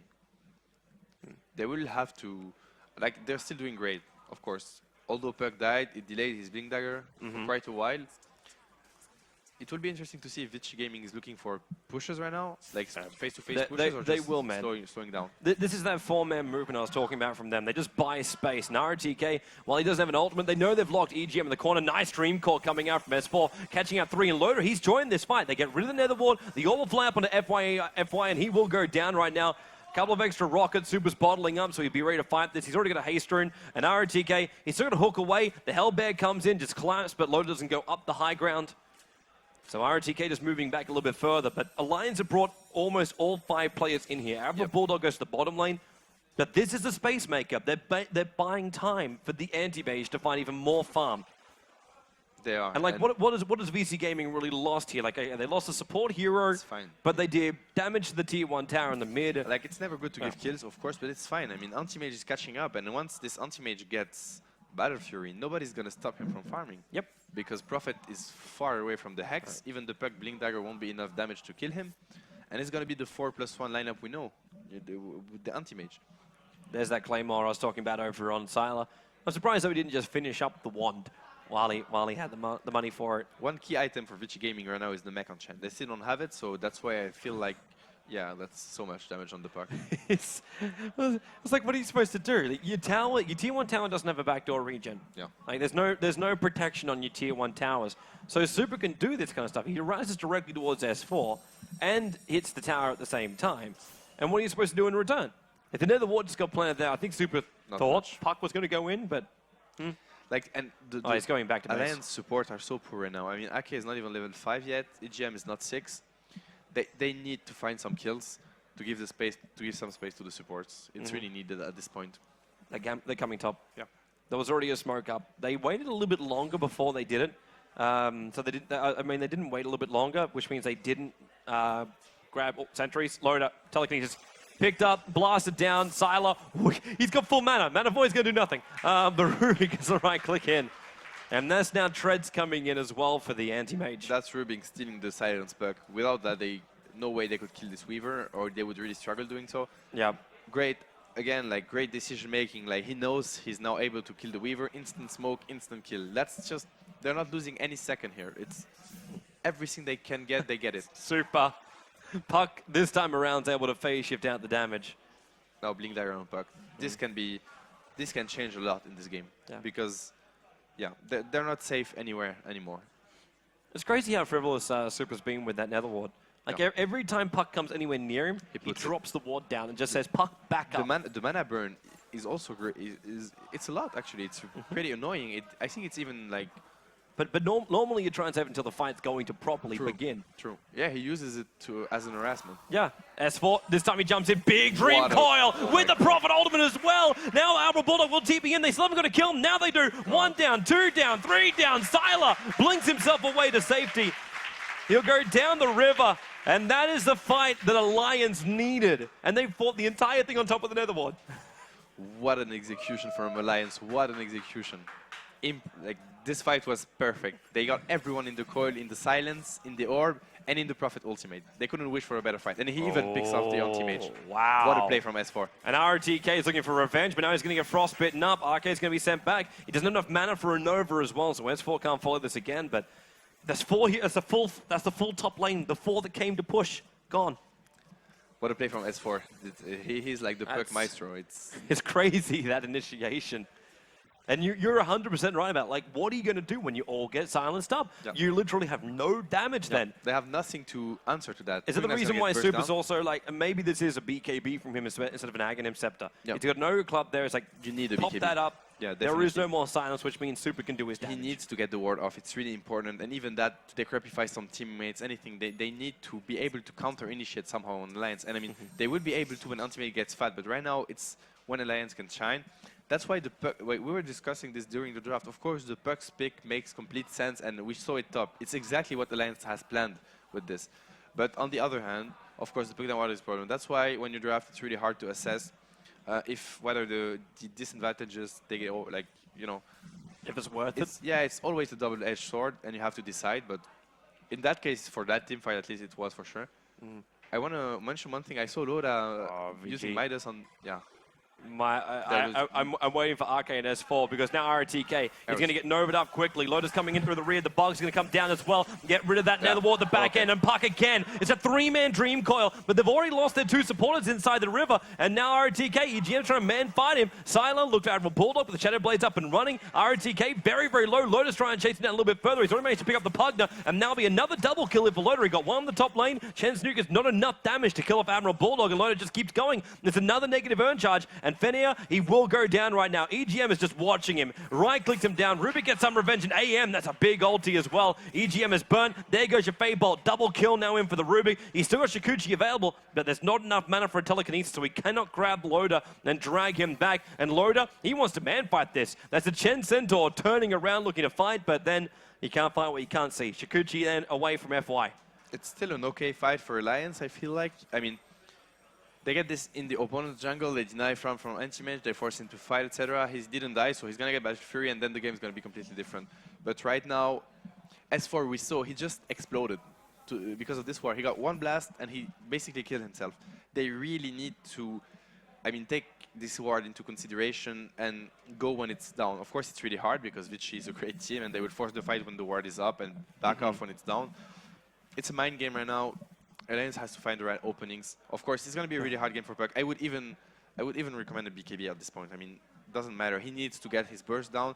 S4 is a great player. I'm wondering if he needs to as well. Like, I'm sitting here going, okay, S4 wants to do burst damage during the fight, but right now he jumps in and sacrifices himself. Yeah. If he gets a 3-man Dream Coil and a 3-man Silence, it's still okay, of course. He basically done his job. We're getting Orchid up for Admiral Bulldog, so you're going to have a secondary Silence coming up. Yeah. You got Loda with a lot of farm up as well, because he's walking around. Are they actually thinking? He got Midas, yeah. Yeah, he got Midas and still has another 1,300. He's sitting at the second highest net worth. Admiral Bulldog's the highest right now. And that's a smart Midas because Loda understands that Anti-Mage is going to get his Battle Fury no matter what. So he needs to keep up with his farm. And on the other hand, he needs to stay aggressive and play aggressively and follow his team in the movement. So Midas is actually... Oh, RTK. Yeah. It was the Invis rune from S4. He saw it coming from a mile away, and with the Silence, Admiral Bulldog TP's in as well. They've really got to look to start taking towers now. Yep. Like, you get a kill, you must take a landmark. And that's exactly what they'll get. It's a very good game from Alliance so far, but we're still looking at this anti-mage, and I mean, right now it's almost a 4 versus 5. Although anti-mage is not really that farm because they shut him down a lot, so...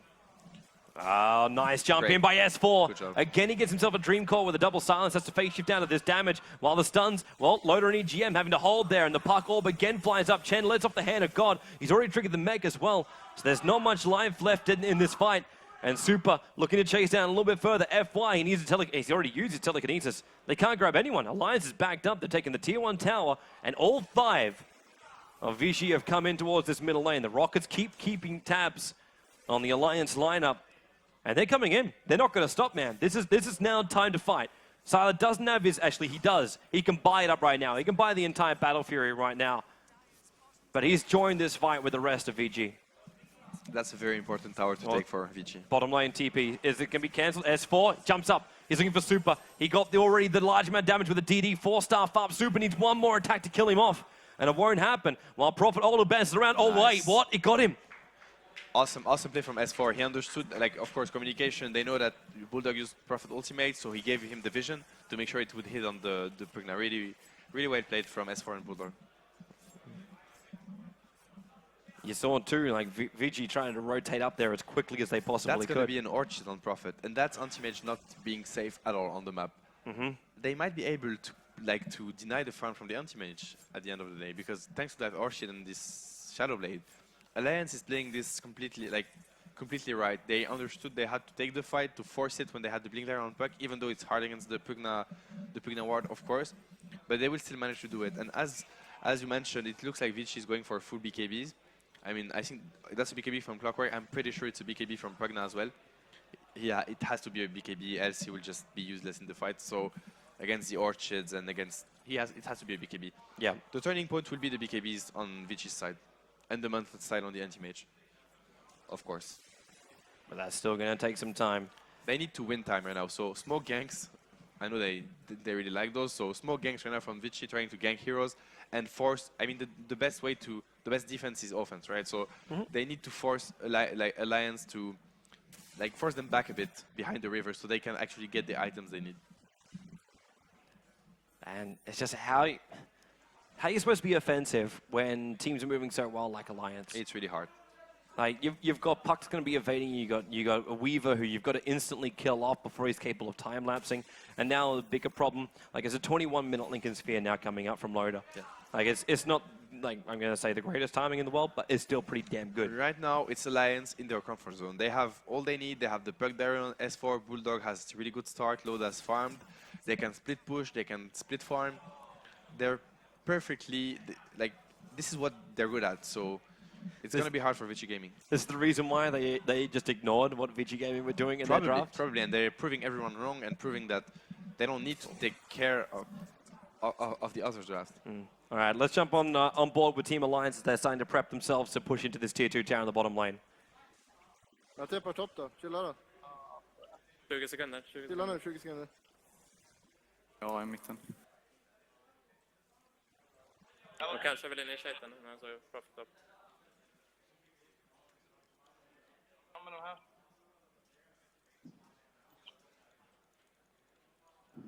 Tar vi torn nu.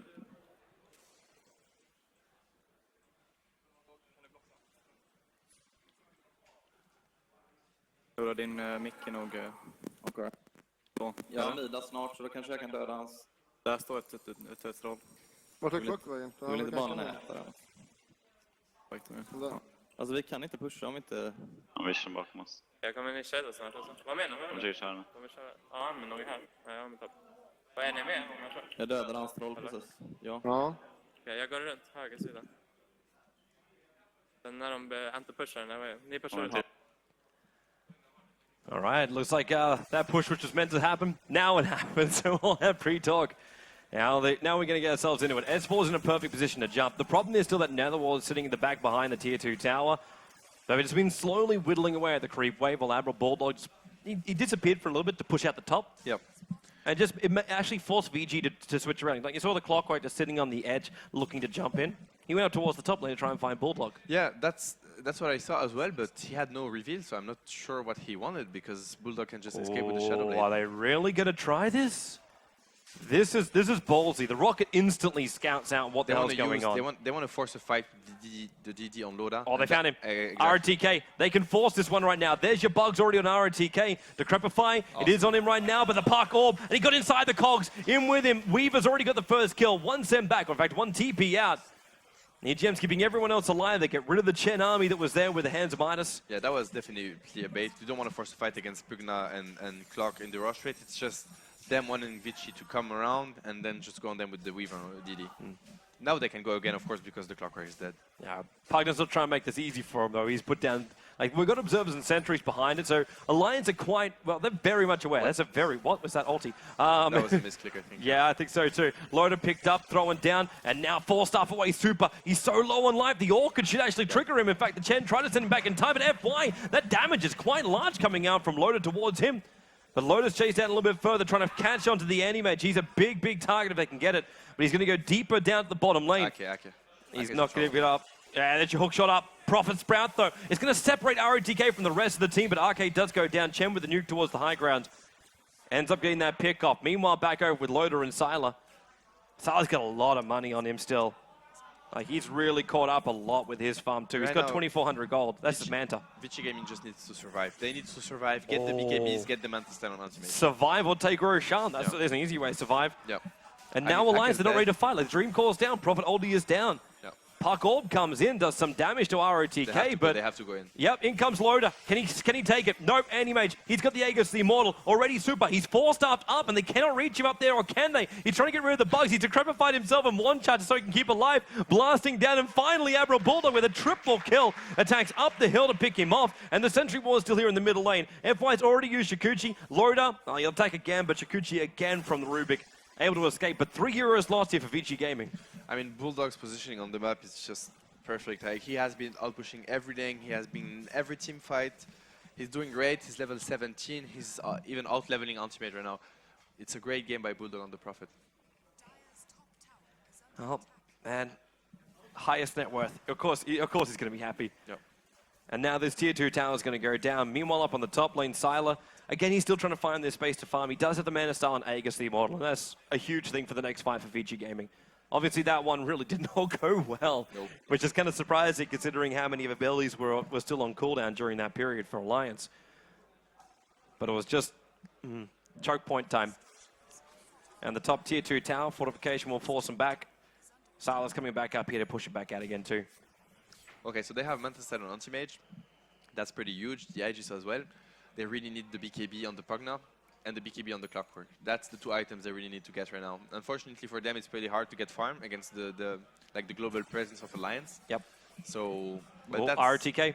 AGM, yeah, there's your hook shot in. He might be able to shield himself up right now, but it's not going to help as much, especially when Salah starts doing this. Burning off the mana, they have to wait it out a little bit longer because EGM triggered off the ulti. Now Loda comes in this fight, Prophet as well. TP is in, the Orchid's on Chen. He can't pop the Hand of God. In fact, he drops the gem down as well. This ain't a great thing. RTK, the cogs, but they reach over the top. Admiral Bulldog, another double kill for him. The gem is on anti-mage, so it has been saved. That's the good point of this last team fight, if there is anyone.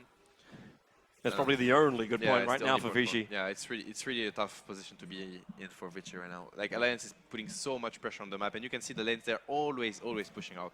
Either it's S4 going there, or Bulldog spamming ultimate, or just TPing there. Every lane is just pushing in for Vici. All they have to do is defend. Oh, S4.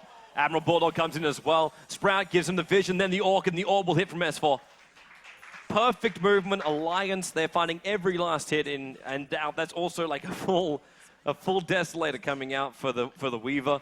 They have everything they need to push in towards the high ground. Yeah, that's more like it. That's the Alliance we know. It's so much pressure, ganks everywhere, out-farming you really big time.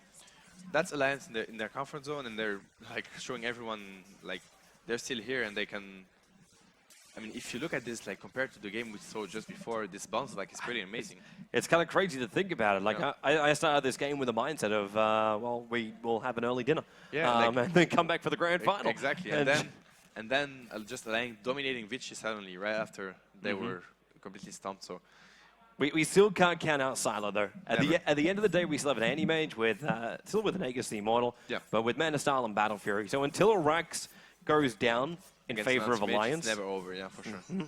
Because if Alliance lose like one fight, then you're going to have Pugna go, well, sweet, if I'm alive, let's just take out some towers, let's take out some Raxes. Exactly, and I mean, Siler's anti-mage, he's known LGD, he was playing with LGD China, of course, and they were known for running this, not even 4 protect 1. Yeah, it's not even protect, 4 feed and 1, you know, it was really, they didn't care, they were initiating fights 4 versus 5, and this guy was getting 6 slot, and you were like, this game is completely over, and he would turn the game on his own. So he might be looking for this again. He can definitely come back. I mean, his farming rate is insane. He had a tough early game, and now he's coming back. I mean, he's the top last hit, and he was like 30 CS or 40 CS behind Loda in the early game. So he knows where to get his farm for sure. Well, looks like Alliance now again, they're going to group up with a little bit of a split. Loda's down the bottom. He's got another 2,300 gold already. How high is this? Okay, that's a little bit higher than I was really expecting it to be. 15,000 gold advantage going away of Alliance, and about 14,000 worth of the experience.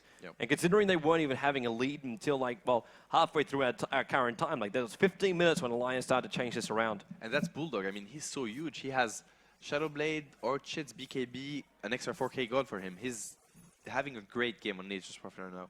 So that's one of the BKBs on the Clockwork. I'm not sure. I mean, they're really late.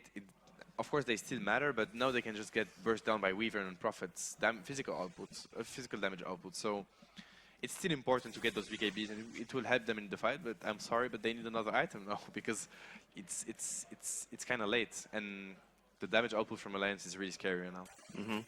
Even the Hex from Puck can just completely deny the BKB usage.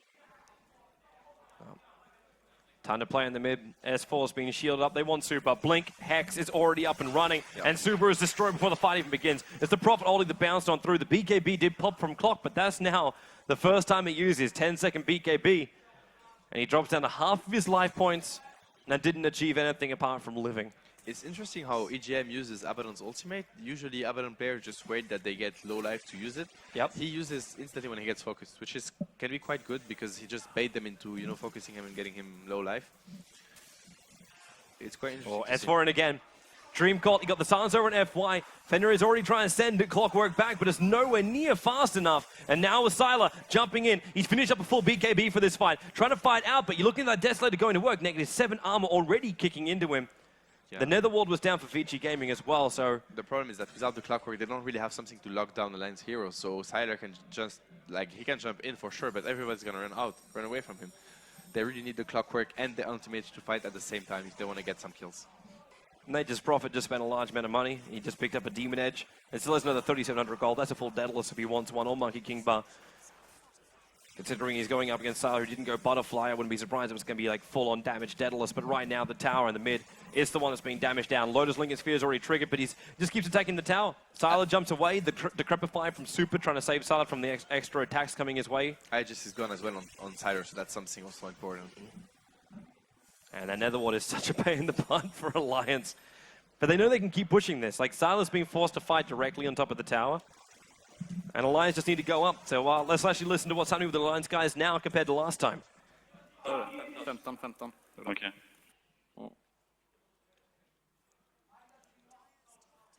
Korsen kan spana om 55 Kom sekunder. ihåg att slå på range tracks. Vad menar han? Därför att... Ja, jag är mitt toppen. Här är Warden. Har ligger på dig. Sentry? Kan du droppa Har den ingen. här från honom? Warden här uppe. Han kommer upp Det här. är okej. Jag tar. Jag är om. Kommer kommer vi på häxa den? av. Ja, han dog. Jag kommer häxa av här. Jag kommer. Häxa. Jag healar upp dig. Nice. Well, that's going to bring an end to it. Silo at least, well, he doesn't even escape from this one, but the GG well play comes out from Vici Gaming. It was just one final push, and both these teams, they do accept the fact, like, they know they were being sieged up Vici Gaming. There was no income coming their way, and Alliance weren't even giving them kills because they couldn't find like a straight up opening against these guys. And the Anti-Mage, the late game kind of thing, that was our first time we've actually seen an Anti-Mage in this competition, and I guess it goes 0 for 1. Yep. There's some people at home which will be like cynically chuckling about that. Yeah, I'm pretty fine. I'm pretty fine with that. I don't want to see too many anti-mage. Now, great game from Alliance, great performance. They had everything planned. It really, like, we had this thing in the draft when they were like, we don't care what they draft, we just go with what we're comfortable with, and it was really a success, that's for sure. Their laning presence, the rotation early on, like the aggression they put on suddenly, they just, increased the rhythm suddenly, and Vici couldn't keep up with that rhythm. So great game from Alliance. Looking forward for the game 3. Of course, Vici will have to bounce back. That's actually the first time in this tournament we see them struggle. Yeah. So let's see if they can bounce back. Man, I'm very interested to see it myself. Like, just pushing them to the limit. Like, all their games have been over in like 20 minutes. Like, there's been no massive struggle for them. And this time around, like even for the start of the game when we're looking through the draft, like it really did feel like they got the upper hand when it came to the draft. And then like to see them rotate that into the lanes and further on. And then Alliance, like their lanes, they just small little changes, worked nicely for them. They found some openings. Obviously, a Vici game, we're actually fighting toe-to-toe. The kills were actually pretty even the entire time. And we're watching the Anti-Mage's farm come up, but the timing just didn't quite set right against Alliances. Were like one item ahead, one step ahead, yeah, and just delaying Vici's momentum until they never got it. I mean, they lost Rax, and we were still waiting for those items to pop up and to make them able to take the fight. So. Really great game from Alliance. I'm glad to see them bounce back. They really deserve it as a team, and I'm pretty sure they will be able to keep this focus for the game 3. Well, I'm looking forward to it as well. Alliance and Vici, we're seeing them win one game apiece. Game number 3, though, will be coming up in just a couple of moments' time after this short break.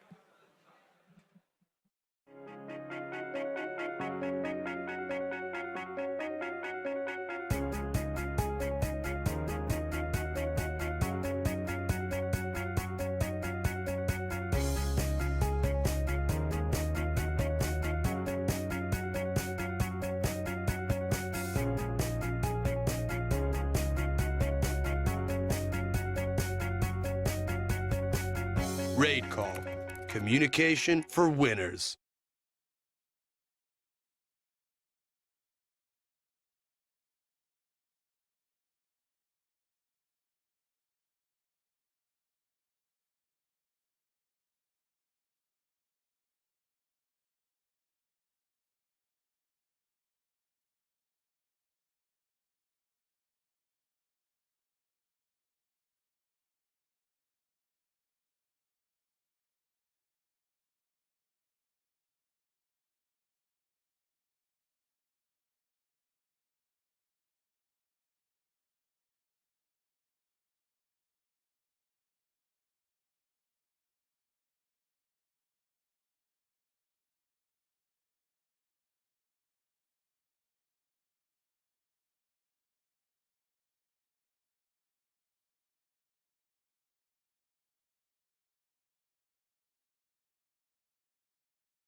welcome back again. We are being social for a few minutes before we head into the last and final game between those two giants. And so far, these games have been pretty darn impressive. They have. I mean, game one was just a stomp in every sense of the word, but then the second time around, I'm really impressed by how Alliance was just able to shake off the first initial loss and just pick what heroes suits them better, like Puck for S4 and a Nature's Prophet for Admiral Bulldog, and that really got the ball rolling. Achievement in itself just to keep him off items. That is true. And yeah, once more, we just quickly wanted to remind you that you can still participate in the little contest. So you can win shirts with the signatures on it. Just head over. Oh, there we go. That's the Fnatic shirt. That's the Fnatic shirt. We haven't shown so far. The other ones we already showed. So please head over to facebook.com/RaidCall EMS1 and send in your cheer for your favorite team. Please, a little bit more than just go whatever team you choose.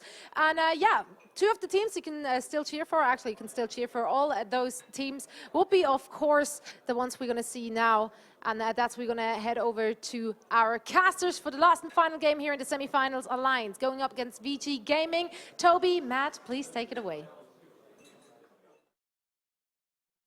Thank you very much, Zoe. Take it away, we shall. It is game number 3, VC versus Alliance, and man, again, we find ourselves stretched to the maximum amount of games today. Who knows, may have even all 5 games in the grand final. Hopefully. Yeah, but right now, though, like, we're in a position which, at the end of game number 1, we didn't think we would be in. Oh, no. Oh, that's for sure, because game number 1, as Mike said, was really a stomp in the favor of Vici Gaming. The demonstration was just, like, magnificent, like, no mistake whatsoever, just complete control. Vici Gaming, on the other hand, we need to see how they adapt. Do they go for... We don't care, we just played wrong. We're gonna just, you know, try to get a better game going and still stick to what we usually do? Or will they try something crazy? I mean, I don't know. They said they were prepared to come here and to play up against Alliance as well as Na'Vi, and so far it's been pretty damn good for them. And they did not pick the Bristleback in the second game, right? Like in the last game. True. They did not pick it, and they lost. So I might expect a very early Bristleback for this one. You're trying to insinuate something that they can only win with bristles. Oh no, I won't. No, because I think they're insanely good at playing any lineup. But it's true that their playstyle. So why not? Why not get it? Well, let's see how we go. Prophet as well as Venos can be banned out here by Vici. Yeah.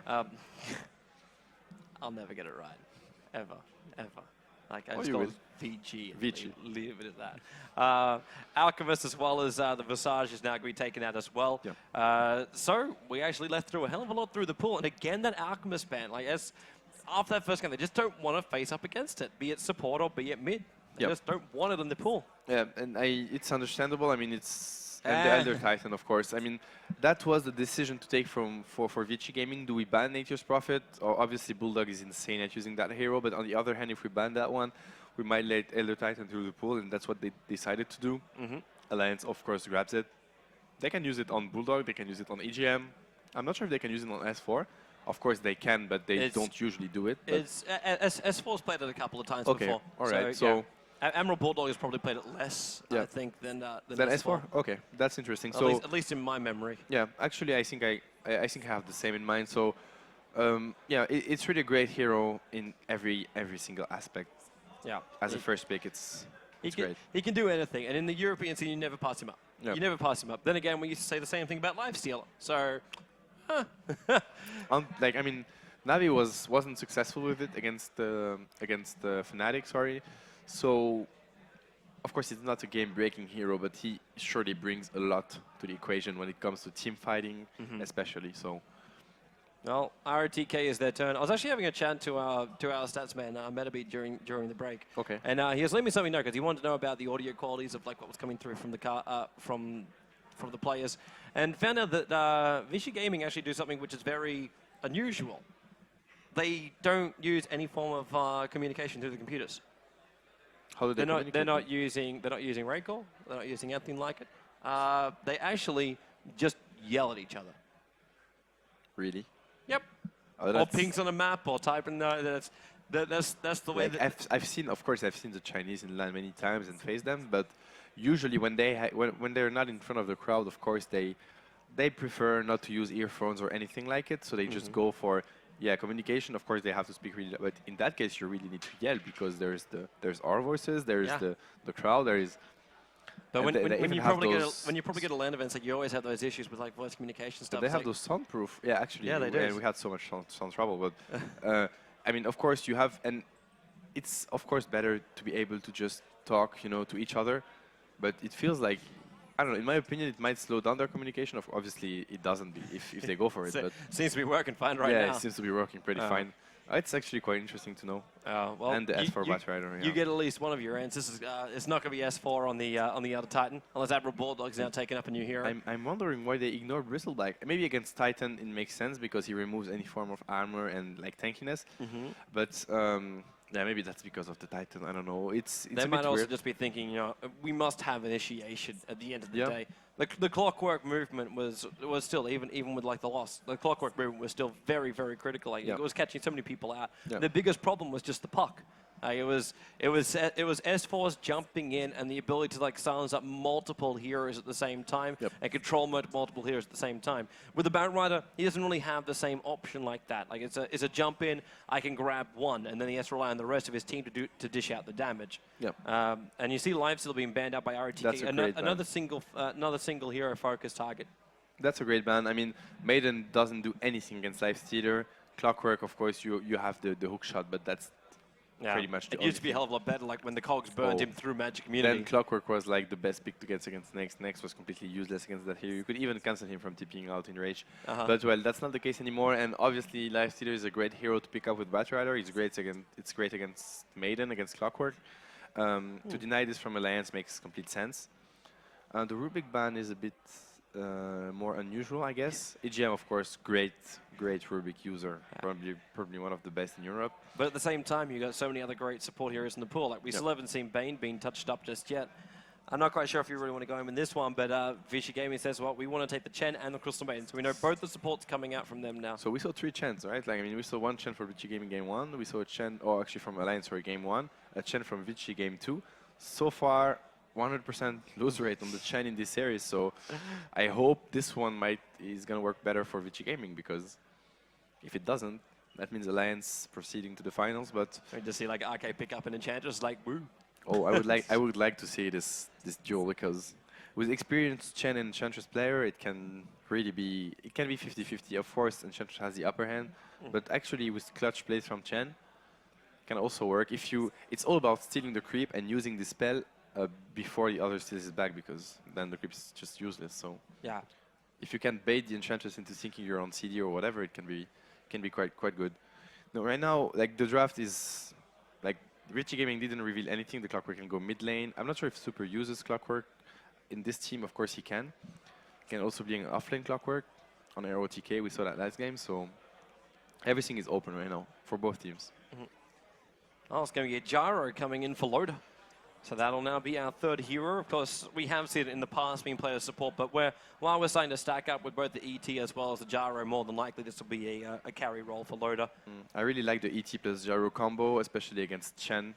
Against pushing lineups, I mean, right now, if Vici want to show under a tower against Bat Rider, Gyro, ET, it's going to be really hard. Lions can burst them down so fast and very easily. They don't need any form of good execution for that. That's a pretty interesting one. It's the Storm Spirit for Super. We saw him steal 2 Aegis of the Mortal before. Actually, was that him? No, that was... It was MP from that was MP from StarTel. It was like the best job I ever saw. We never got to a point with Vici Gaming where we had 2 Roshans. No, but actually Super uses Storm a lot. But not only him. I saw Vici Gaming running Storm safe lane on Sylar. It was quite interesting as well to see. And nice. Yeah, we get our wish. I get everything we get the Chen versus Enchantress, and we get I hope we get the Bat Rider versus Storm mid. This is quite interesting as well. I'm not sure which hero gets the upper hand in this matchup. But yeah, it's gonna be really interesting to see like the 1 versus 1 matchup mid between S4 and Super if they both get their hands on Storm Spirit and Bat Rider. Yeah.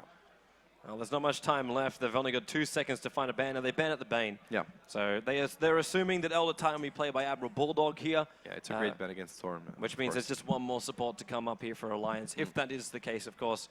And the Pugna was the last one out from S4. So no matter what happens, they don't want to have Burning with that. I'm wondering in this lineup what Burning does want to play. Like, going back down the role of the Anti-Mage in this lineup is not really going to work for him. Yeah. Like, you need a different style of carry here. Lone Druid may be an option, but... From my perspective, they have to run the Storm on safe lane, or they have to protect him a lot, because against an Enchantress, and that's a Solo mid Storm, actually. And it might be tricky, because Alliance will be looking for ganks. That's what the Enchantress pick means at this point. At the same time, Vici Gaming do the same thing. Like, they grabbed a creep and went smoke ganking it 30 seconds in. Yes, exactly. But it's going to be a lot about the mid lane rotation, although it's easier to gank a Storm than a Batrider, of course.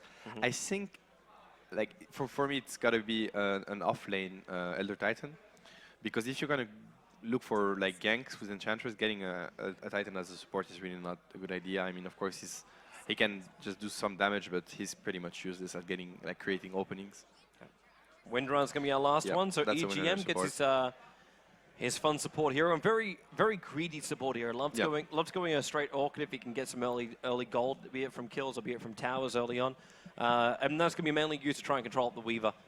Also, Storm Spirit is definitely going to be up there. And that's actually where I'm starting to wonder, does Alliance have enough lockdown and control? Like, a double shackle is going to be really required for these guys to really stop Sylar and Storm Spirit, two heroes which are very, very maneuverable. And then you got a Clockwork that can always just throw his body in the way as well. Yeah. I mean, definitely they lack some control right now, especially if they're able to get a Lincoln Sphere on Weaver. Even on Storm it might be viable, although BKB might be also good against what they have. Windrunner brings some control. It's not the most reliable one, but when it latches, it's probably one of the best lockdown in the game. Like, the duration is just insane. It's basically Aurora without the damage, so... And you'll have a lot of options when Chen brings his army, you've got a creep wave with you too. Exactly, that's easy skills. And they have lots of burst damage. Whenever someone's going to get shackled in the fight, he's going to get burst down super fast against Titan, Enchantress, Gyrocopter. Well, time to get gaming, peoples, and already, look at the smokes, straight up on both the Chen as well as the Enchantress. There is no delay whatsoever for this. They just want to make sure. In fact, there's actually double smokes coming out from Vici, where they've got both smoke on Crystal Maiden as well as the Chen. So that's going to be never-ending rotation. 2 sentry wards coming in as well. This team emphasizes so much on the mid lane. They want to make sure that Super is off to a super start, of course. And it's really important for them because he's a snowbally player and he puts a lot of pressure on the map. Of course, Pugna was a bit different. Last game, it's a bit harder for him to get this pressure going, although he managed to push some towers. But yeah, we will be looking for a lot of ganks in this game, and mainly from Vici Gaming, I have to say, because I don't think Windrunner is that good at ganking. Of course, a Storm Spirit, it's fine, because if you get the slow off from the Enchantress, then it's enough to get a kill, especially with Batrider on the middle lane. But I'm really looking forward to the type of aggression Alliance would put on. If they're going to go greedy, or if they will try to protect S4 this game. I'm interested to see too, man. I don't know if you saw the quick line too drawn by Alliance. Their desire at this point, like Storm Spirit's about to reconnect, but S4 said walk back past the bottom tower. He drew a line and said go up past the tier 1 tower in the bottom lane. So they might be expecting Vici to come in and try and just gank inside the jungle. So if they loop him behind him and catch him on the retreat back out again, that's what these sentries are for right now. Like you see the sentries on the Crystal Maiden, they're there to block up the camps. They're not there to go find an Invis hero because they have the Invis heroes. And that's something quite hard to assess, like in my opinion, at least for me. Like this 5 versus 5 lineup initiation, everything is important. The positioning, who runs in first, which spell to use. That's very important if you, and of course, like the outcome of the clash is decides so much for the laning phase.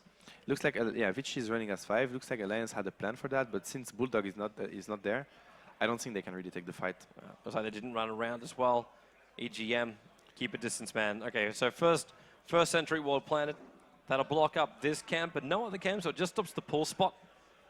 Maybe another ward just to come up in this little region as well. FY has still got it if they want to block up that bigger camp. So basically, Bulldog decided to go there to get a ward off on the top lane to see the rotation from Chen, which is quite good, I guess. It will give him more experience, like more experience potential. On the other hand, if Alliance don't have the pull spot bottom against a Clockwork on Dire, he can just pull the creep wave to the right, like we saw. I think it was, not sure who it was, or it was probably against Navi versus Fnatic. Anyway, like the Clockwork can really deny a lot of XP from the Radiant safe lane. Well, game time. RTK again able to take that first rune up against Alliance, but this time around it's going to be a haste rune, not a DD. So it won't be, I won't say it won't be as easy, because considering he's going up against both a Wind Ranger as well as an Enchantress down on that bottom lane. Yep. And they're already starting, yeah, there we go, dewarding. That only just reaches, like only just. Yeah, I'm pretty sure he knows the, like, the perfect positioning. I mean, as a support player, it's really important to have this kind of knowledge. This top lane is going to be fun for Admiral Bulldog.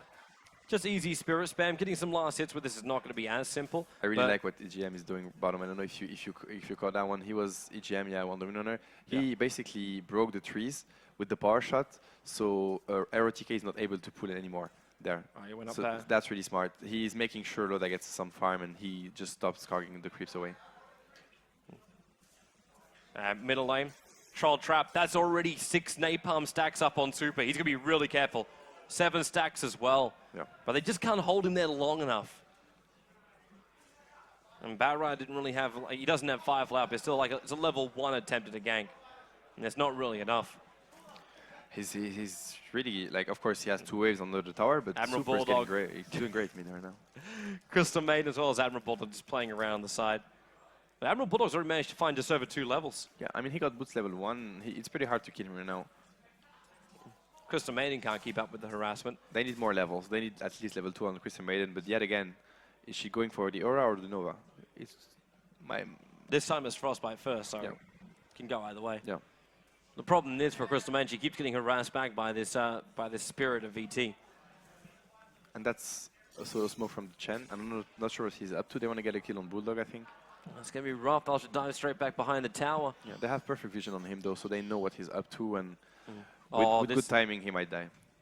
With the Observer Ward Yeah, he's sitting up here, they know exactly where Admiral Bulldog's moving. They also saw that, in fact, he pulled. But Admiral Bulldog basically needs to walk past this line in order for this gank to work. Yeah, this gank is not really going to happen. I mean, he's playing safe, and the lane positioning is quite bad for Vici right now. It's pushing in. Yeah. Just has to be patient. That's the vision of the Radiant side, by the way. There's an Observer Ward just hanging at the back. So someone who does rotate up, who's not inside the smoke, like Fnatic will now get visible. Yeah. That's already too late. On the other side of the map, ROTK is doing quite great. I mean, he's level 3, he got an Invis rune. So he got quite a lot of level for Clockwork against Winona, Enchantress, and Gyrocopter. Right. A little bit slower start than our last games. Yeah, that's usually the third game of a series. Of course, both teams have to play really careful, yeah, and go for the right decisions. I mean, the lanes are also quite even. We have, well, there's just Vici just keeping on smoking up, of course. Man, this ward is working overtime right now for Alliance. That aggressive Observer, like, it's spotted the rotation down. Meanwhile, in the middle lane, Super's in trouble. He's trying to fight right now. The Centaur's already used its Stomp, and Super, well, he's going to go down. He's vortexing S4, a little bit closer back in range of the T1 tower, but the creeps are taking it up. Arcade's also quite low. Rocket flies in. Arcade pops the heal, but Chen throws the nuke out. S4's on the way, so it will be a tip for tat, 1 for 1. But it's an Enchantress for a Storm Spirit. It's still a great trade for Alliance, of course. I'm not sure if they paid attention to this rotation because they were ganking at the same time. Maybe Bulldog called it. It's still a great trade for Alliance. It's going to get really hard for Storm, although he's not far away, like far in levels actually. He's level 5 as well. It doesn't really matter in the end. And Gyro's having a really good time on bottom. This is hand of Midas Gyro. There is almost no doubt about it. Yeah, it might be. With the almost 1,400 gold in him right now, I mean, it's 20 for 11 on this bottom lane. He'll just want to be farmed up beyond the point of a Weaver. And with the hand mines, you can still do that on a Gyro. Like, it doesn't really slow you down that much. I always question Hand of Midas on like very, how to say, farm-oriented heroes. Of course, Gyro can farm really fast on the mid lane. Vortex dragging S4 back. There's still a Frostbite available. And he went to the Firefly. And Super, one more attack. I don't know if that it is enough. Nice.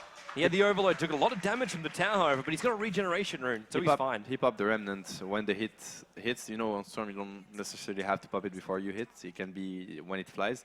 So great play by him. It's a really important kill to get on S4. And now Storm is 6 before Batrider. That's really important. Like, it's one creep from Chen and Batrider dies instantly. RTK's in trouble. AGM's coming in. He's got a Hellberry. He's got himself he used a Wild Wing. He's really in trouble right now. Power Shot will connect as well. Enchant, the Cog's going to disappear. And he gets clapped down by the Enchantress. That's a King gank and that's a tower. You're right. The only downside is they're about to lose their toughness or that Wild Wings timing out. And in middle lane, Super jumps, looks for S4, drags him back. Crystal Maiden, Nova to start with, Frostbite to follow up with. After he already left the Firefly, and Super just jumps for a second time. And that's the thing with this matchup. I mean, you give level 6 to Storm, and then he can just jump on Battery so easily. And Battery is not safe anymore. Yeah, he will have to like stack the jungle or something to get his dagger because it's so much pressure on him. Whenever Maiden or Chen rotates, it's a kill instantly. This push on bottom lanes now actually failed from Alliance. All right. They couldn't go all the way in the tower. At the same time, Chen's got his undead army fighting with Super as well as FY here in the mid lane.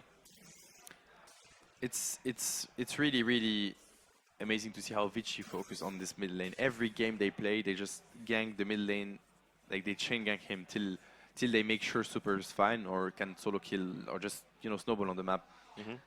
Teams will have to adapt to this. I mean, oh, Admiral Bulldog. With the bugs on him, Sala can dive this. Yeah, Chikuchi's off cooldown in 1 second. He's got time lapse anyway, so there's no reason not to dive it in. He never even took that much damage, so Sala will get a kill up on the top lane. And Vici really look like they've got this under control. Even though the experience shows it more than the gold graph does. Yeah. The gold's quite level, in fact. It's mainly about, like, yeah, probably the mid lane and the supports right now because of the ganks, of course. Super, you know he's going to come. You know he's going to come, man. He's got a DD rune and he's staring down S4. Like a jump into Vortex and a jump straight back out again. It may not get a kill. Actually, S4's still got 3 bottle charges with a little bit of help. And he's got that. It's Crystal Maiden, just a little bit further back. Even the Rocket mid, they wanted to make a go on him for sure. It didn't happen. Ake is ready for it, but I know the problem is with Enchantress that she at least with those creeps, she can't really, like, you know, counter gank. She's just going to do damage, but Battery is going to die regardless. Oh, RTK, trouble for him on the bottom lane. Yeah. Got shackled up the call down. Both Rockets are going to connect on him, and the Cogs pushing Loader back a little bit further. Rockets up as well. He's trying to walk around the Cogs. He burns Loader for a second time. The flag cannon does the damage. Nice position. Clockwork goes down, but Storm Spirit now he finally gets to jump at S4. He managed to lasso him before the Vortex will go off. Hand of God means Super is able to jump a little bit further away and runs out through the side. At the same time, ET snaps the ulti. The Chen's away that Hand of God ensure the Super stayed alive. Great reaction by S4. I mean, they didn't kill Super. It's okay, but if he died there, they would have loved the tower. It would have been like a really great gank for Vici. So great reaction timing, good TP by Bulldog as well. He didn't heal the ultimate on Chen. He might have killed him with some support after, but regardless, great reaction by Alliance. They're really ready for those mid dives now. Sila's still getting a lot of farm up on top lane. Like, he's just moving around. You get a kill on Admiral Bulldog, you already could be feeling pretty good about yourself. But he's 3.5k on the net worth. The only one higher than him is 3.6k. And that's Loader on the bottom lane. And Loader, surprisingly, no Midas. This Chen also is actually doing quite well on the map right now. Like, he's 2-0, he has decent lasting. I mean, it's over 30 and he ganked mid a lot. If he has an early mech, they might be able to force some issue. And of course, the Chen Storm combo, which Navi is known for, it's really, really a great combo to have the Chen plus Storm. Just sending back the Storm and abusing this fast TP. It's basically like an eye just, you know, early on in the game.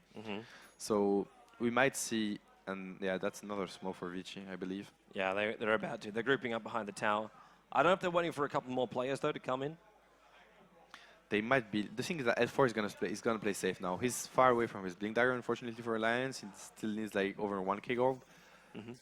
They're stacking the jungle. I mean, Ak is trying to stack the jungle, I think. No, actually he's not. He's just farming it. It's pulling it off the side. Maybe it was an attempted stack, but it's a little bit too late. But here's our triple smoke. So it'll be FY, Sylar, as well as Fenrir. Sylar moving all the way off the top lane to come down to the bottom lane. Another hero who isn't going the Hand of Midas, but normally would. Instead, he's gone for the Ring of Aquila, and they're going to turn on to RK. RK has got no mana whatsoever, really. Like, he's got himself an enchant, that's it. But already Sylar goes straight through the fight, puts the bugs over at RK, so RK will go down. The cooldown comes in pretty nicely, and the Wind Ranger power shot from EGM gets a double kill, but Sylar Clockwork, he just comes in from the east, and EGM, he's getting battery assaulted up. Elder Titan's in the middle of this mix too. He's got some good bonus damage, but it's a bonus 132 damage. He's hidden like an absolute truck. RTK, the cogs will go down. S4 gonna bump him away, and further away from Loader, who wanted to get that kill on him. But Sylar's managed to escape out south. RTK's away. He's okay.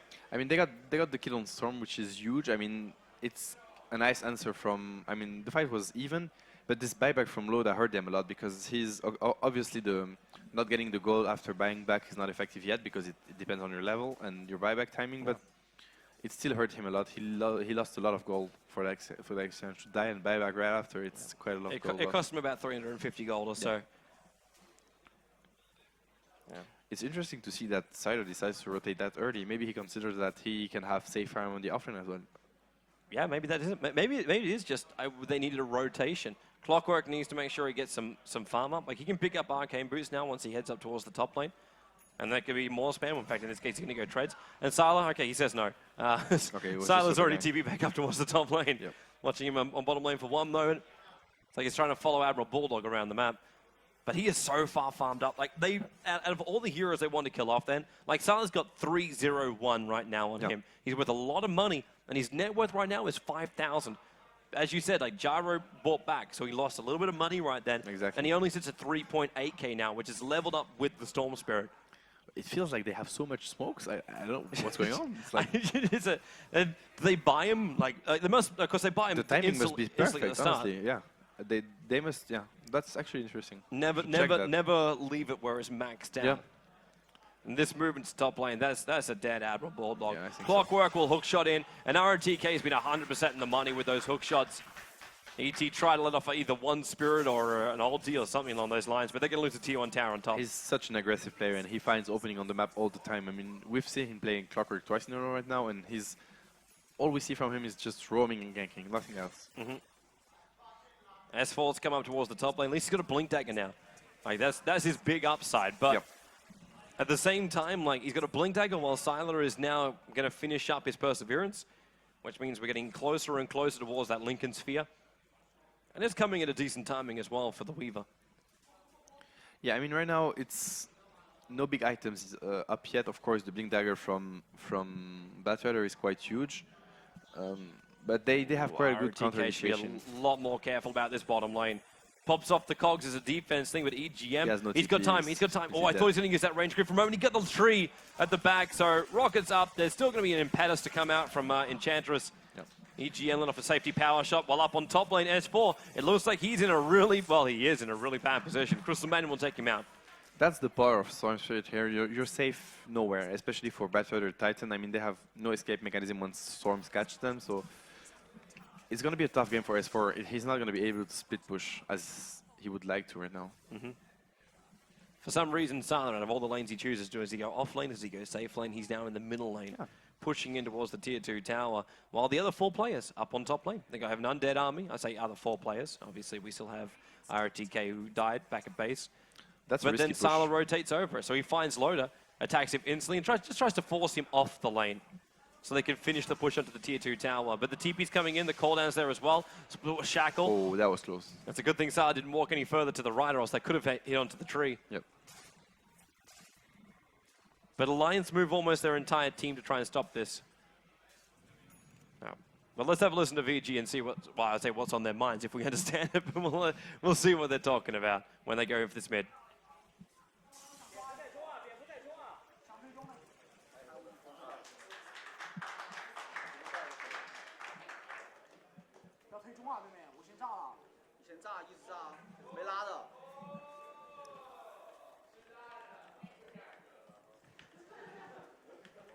All right, it sounds like our microphone is not picking up much from that.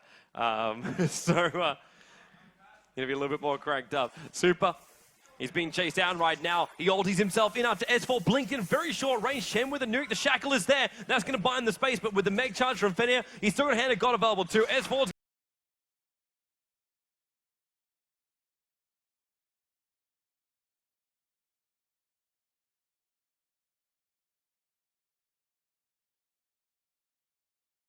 going to go down. Admiral Bulldog throws the ulti, but now he's slowed down by the Nova. Frostbite, FY tried to cast it there, but now he'll be able to get it off. Admiral Bulldog locked in position and Clockwork in through the side. Power shot goes through 3 of the players from Vici, but they do not have any way to follow that up, and the lag calls come out from everybody in the game. It felt like it at one point on the power shot and the shaker shot from EGM. So the pause comes out. I'm not sure when the lag happened. I hope it wasn't during the team fight. Seems like at the end of it anyway. That wasn't really going to change that much anyway. No, I mean, yeah, for sure. They see that all heal, like everything was fine for Vici. It was just them playing aggressively and knowing they have the Chen to back them up. Yeah. But another great timing. Like, Batrider blinks in, but it was this insanely short range. Okay, I'm guessing something is not quite smooth just yet. Yeah, right. Gonna check it out. So, hopefully we're not lagging up too much again. No, there's no packet loss, so it's nothing compared Wonderful, to yesterday. wonderful. Okay, you make me happy. So that's great. It's You just make the me ping happy. going high. It's gonna go down any moment, I guess. So yes, it's times like that we get concerned. But now, no longer concerned. I have no concern. I'm. Wonderful. I'm down with that, man. Oh, now the ping is actually 800. So. Okay. Sure. Maybe, Why not? Maybe Valve a little bit unstable today. But yeah, right now, man, like I thought we were going to get through the entire game without one. But we got one. We got one. We got one hand of Midas. Oh, really? And this one? Yeah. Did I miss it? It's in Arke. Arke managed to pick up the hand of Midas. So All right. he's looking pretty fat. At the same time, like as far as the other items go, like Siler's still working his way into having the Lincolns. Like he hasn't got that many kills. He's still 1-2-6. Yeah, so he's doing okay though. I mean, Well. he's gonna have orchids in like what, 2 minutes time. It's a great item to pick up against heroes such as, we don't know, even Enchantress, if she can't get her heal off. I don't know, the breed from Ake, yeah, she's maxing heal, which is quite good against the burst damage coming out from Vici Gaming. So, yep, right now, the game is still dead even, to be honest, and the key items aren't out yet, so we'll have to wait for those to see how the game goes. Mm-hmm. All right, looks like we're going to start going again as the Yep. pings have settled themselves down, and we get back into our game. Yeah, I'm not sure it's down yet, though. Going up, going down. I checked this before, and I hit 72. Yeah, actually, I have the same. Should be fine. Look.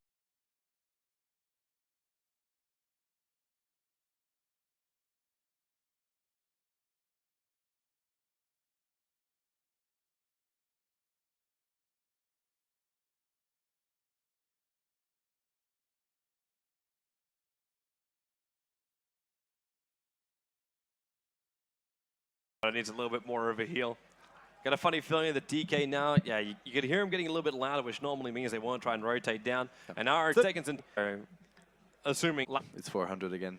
I guess they have to wait till it stabilizes. That's the reason why we have tech guys, man. Of course. They run around and panic while we just sit here and chill. That's what it's all about. That's what it's all about. I'm fine with it. Yeah. And I'm still rather surprised. Like it's 8-11. Like when you have a hero like an Enchantress, you got like a rotating. You look for your Blink Dagger Batrider to start making initiations. Like the first time we saw the Blink Dagger, we didn't see it. It was on top lane was the first time we saw it, and then the tower just went down. Like it became visible. There was no surprise. It wasn't like landmark moment for Alliance. Blink Dagger controls all kind of thing. The thing is, like, they kind of lack follow-up right now. They kind of lack follow-up. I mean, you wanna, for example, you could go and jump on Weaver because he's the one playing the most aggressively on the map. But besides Windrunner, nobody can really kill Weaver on their last. So of course they need Loda to be really close, so it gets harder. It's kind of hard right now to get pickoffs, I think. And of course, Clockwork and Storm Spirit, that's really good counter initiation. So every time they try to get a kill, might really turn in Vici's favor because of the old heal. Of course, right now it's down for Chen, or he's just out of mana. I'm not sure. Yeah, it's actually ready. So they can always send back the heroes they go on. They can heal him and just counter initiate with like Clockwork and Storm Spirit, and it can quickly become like a disaster for Alliance. So they need to be really, really careful with their ganking potential right now. Yeah. Obviously, any kind of mistake, you know it's going to be punished badly by VG. Yep. And of course, then again, like you kind of like your ganking potential is going to be great, but you've also got to do it now. Like you can't take the risk. I mean, you got to take the risk, or else later on, like Stolen Spirit won't be able to be touched. Weaver won't be able to be touched. We already was talking about during their drafting stage. Like you got two big heroes that have such high escape mechanisms, and Alliance don't really have anything to control them apart from Lasso and what Chen brings to the field. Yeah, everything else, like maybe you get a power shot, maybe the ET Yoda can snap him up. They lack control for sure, and there is no way they can control both Storm Spirits and Weaver in a fight. That's really a problem for them, and we still have no Lincolns. So when that happens, it's going to be even harder for Alliance. Right now, better just go mything with the Batrider and just try to put like passive pressure on Vici, because they would be ready for it. Like their positioning is very clever on the map. They always have the right hero to back up either the Weaver or the Storm Spirit. So it's pretty tough. Yeah, it's pretty hard to find openings in this game so far. And they also need to bring down the tier 1 towers if they want to find those openings. They're not able to ward in Vici's side of the map right now, which is quite key. Yeah. All right, looks like we're good to go again as the pings are starting to settle down, so hopefully they remain settled. And we get ourselves back into our game. So ROTK, even rocketing to see what's behind the tower. This is a push which was initially what I thought was going to be for a kill. It's actually just for map control. They're going to try and take out the last remaining out of tier 1 tower for Alliance right now. It's funny to see that Alliance is going not greedy, but they're going like farming mode right now. Loda's going for the lifesteal, Enchantress went for the Midas. They wanna try to set the pace of the game right now and try to get the key items they need to take the fight later on in the game. Good to switch up. Sylar, you should remain pushing on that bottom lane. That's the easiest tower ever for him right now. Like, the tower's already pretty well injured. But there's also, like, Vici Gaming giving a lot of respect to Alliance. Like, they're backing themselves up right now. Even though there's not a large amount of control, they're still wanting to make sure they at least stay grouped up as 2, possibly even 3, just in case Alliance is moving around. Because, like, S4 is missing for the moment. We haven't seen him for a long time. He really needs to be missing all the time in this game. Like, at least in this phase right now, he needs to miss as much as possible to put pressure on Vici. Because whenever he's show, they will get ready for it and just bait him into going. So he can't find pickoffs right now. Or at least they don't have the... I don't think it's necessary right now. 5-man movement, 3 inside of smoke. 2 visible on the lane, and already shown themselves out, but this just becomes a tier 1 for a tier 1 trade. If they can trade this tier 1 town for Vici Gaming is already rather high on life points, so Weaver's finished his job on the bottom lane. Storm is invis, he's gonna probably scout Alliance's heroes top. I don't know if they have 1 sentry on EGM, but it doesn't look like they know about It'll have this. to be like a perfect position. They got 2 over an RK as well. Yeah. The rockets just flew up over the top of him. I'm not sure they know that he's in this. I'm not sure where he picked up this rune. They have no ward rune anyway in Alliance, so they have no clue what's going on. Chen's army's over from the side, so now he'll get a good look. So it sees EGM as well as RK over on the side. Actually, one of them now, the Centaur belongs to RK. That Sada belongs to the Chen, which is why they handed minus it down. They're losing a lot of time right now. During this time, Sarah is just farming. He's pushing for the tier 2 tower. He's dishing out damage to a tier 2 tower while Alliance can't push a tier 1. Yeah, even Maiden was farming like the jungle. Funny to see Maiden going for phase boots, more like as a first item. It's a very fluff thing to do, isn't it? That's true. But I'm pretty sure I saw this like FY get phase boots before on Maiden. I saw him getting Midas on Maiden as well. Oh. It helps to counter his lack of movement speed at least. It does. But then again, Tranquil Bit's going to do the same kind of thing. Yeah. If you're not into a creep wave fight or anything like it. No. Well, right now, RK is rebuilding his forces. Picks up a new Centaur while Admiral Bulldog tries to find his farm. Look at Admiral Bulldog's build too. Like, it's taken him some sweet time to get here, but he's 4-4-1, or I should say 0-4-4-1, with Phase Boots and Soul Ring. That's his choice. I really want to highlight the fact that Alliance has no vision on the map whatsoever right now. They have no ward. Vici Gaming has the control of both their jungle and Alliance's jungle right now. They really need to try to get some map control back if they want to keep up with Vici's farm right now. It's really important for them. They got Super. 1 ward all over. About to run into S4. Now, does he jump? Yeah, he always... Whoop! That was a short jump, then a long jump. S4, he's still got his Blink Dagger available, and with the haste rune, he kind of wants to try and fight this. S4 jumps in. He got ROTK. The Centaur's trying to stay with it from the Enchantress. He drags him up the cliff, but he's still got a hook shot. He'll get himself down from this one. No, he hook shot at point blank range to S4. Remains up for the high ground. There's still a lot of commitment. Again, it's 5 heroes committing from Alliance. Important kill for Alliance. I would love to see a Russian snipe from Vici Gaming. I think they can do it with the medallion on a hero and like Weaver or anything else, because right now the game is pretty You got medallion on Chen. Okay, so maybe that's what they're looking for. But they need only, it has to be not obvious at all, because if they commit more than 2 or 3 heroes, Alliance will know, and getting rush against Battery Titan is pretty hard. Power shot and everything, too much harassment. Loda will at least take this tier 1 tower up on the top lane. And Vici have started it up, but at the same time, Admiral Bulldog knows what's going on. They know what's going on. Welcome to the Spirit, and welcome to Super's life. Now just getting a hell of a lot harder. And that's going to go through almost everybody. And that's why Batrider, Flame Break, Super almost bounced up the... Well, at least we have now a permanent ward out from Chen. They really need to snipe it. It can't be as clear as this. I don't think they can take an open fight against Alliance. Maybe with Storm Spirits or shit, they want to surprise them and get a pick off on Batrider before the fight even starts. Well, they're going to have the Lincoln Sphere up as well, too, on Weaver. Actually, they're getting stronger than I thought, so... Oh, jump in. S4, Storm Spirit. Nice. Well, you could hear him. Really nice Super reaction. really wanted S4 for a moment then. Thought he overcommitted himself. So that's Firefly down for 30 seconds. They could finish Rush for this. I still want to see someone, like, is there a 4-star to get that Centaur down? I don't know. It's I pretty think sad. it's just going to remain there. Storm's now inside the pit. He ulted in over the corner, but the medallion is currently up on Roshan. But S4, he's got Blink Dagger off cooldown. Still another 12 seconds He's out before. of mana on Batrider. Flame Break. Is it got enough? It's enough. The Stomp is actually put Super to sleep. Roshan, the ET ult is coming in. Aegis Immortal is in the hands of Super. They will jump So they've got it. They should go. Storm, there's the jump in. He's pulling Loader back. RTK went with him. The Cogs, the Shackle is over right now on Sylar. It's holding the Troll Warlord with him. The Flame Break almost pushing him closer. It's 1-for-1. The Aegis Immortal went down, but they don't care as long as they can pick up EGM as well. ET's now being chased down by the man who triggered the Aegis Super. Admiral Bulldog almost able to get that stomp off. Is there a Vortex? Not fast enough. He didn't have enough for a jump and a Vortex to grab RK before the TP happened. But now there's going to be a push to the tier 2 tower in the bottom lane. Yeah, this Mask of Death from Loda is a bit hurting her now because if he didn't have that, he would have BKB and maybe he would have been better for this fight. Although when you get grabbed, I guess you get just get burst down by Storm. Really great fight from Vici Gaming. Great mind presence to instantly initiate the fight after getting Rush. They killed Storm Spirit once. Like he has no edges now, so I guess they can still take a fight when Loda gets BKB. That's very crucial for him at this point. But of course, it's a big win for Vici Gaming, this Rush fight. Yeah, it's given him so much momentum. Like I brought up the graph before, and now it updates even further. Like this is racking up to about 7,500 worth of experience, and the goal's starting to reach 4,000, and still going that way.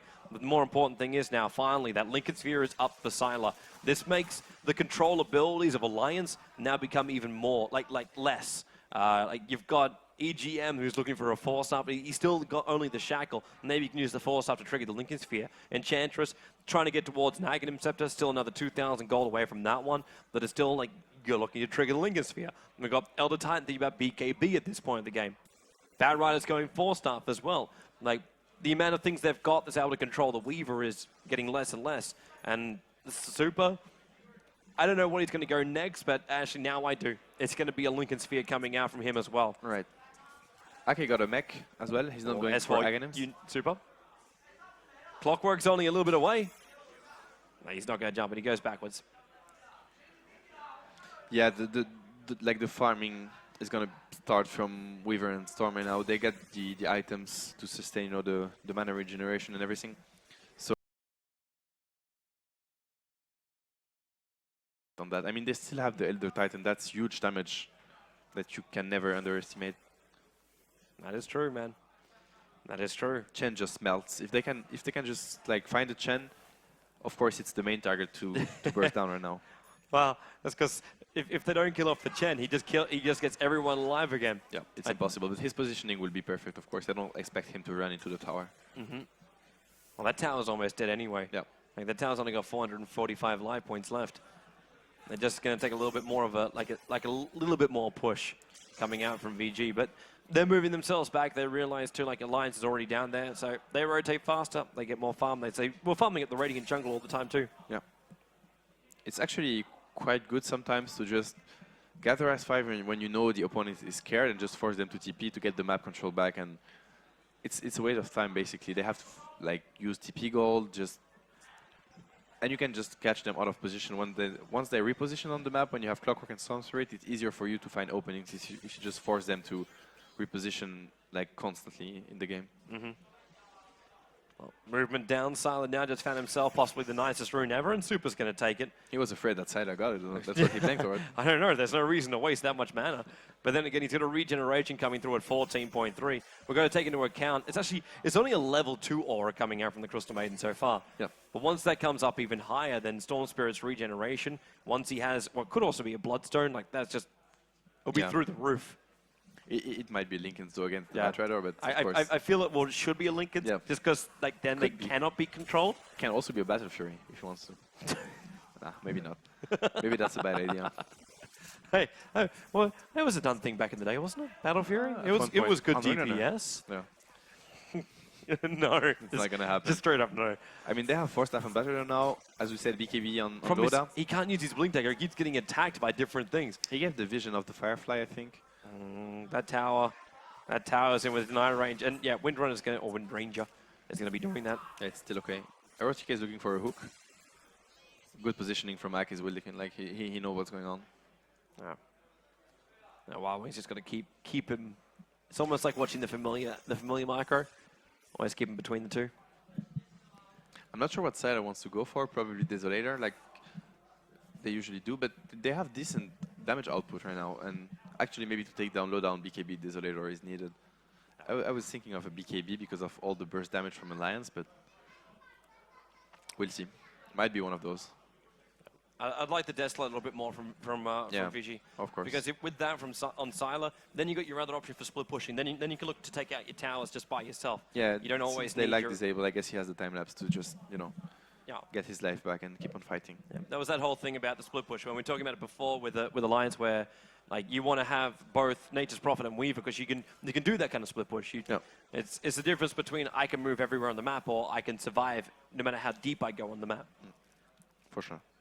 No, but and they're getting BKB on Clockwork or Aghanim's. I guess it would be BKB so he doesn't die. Yeah, it's there BKB.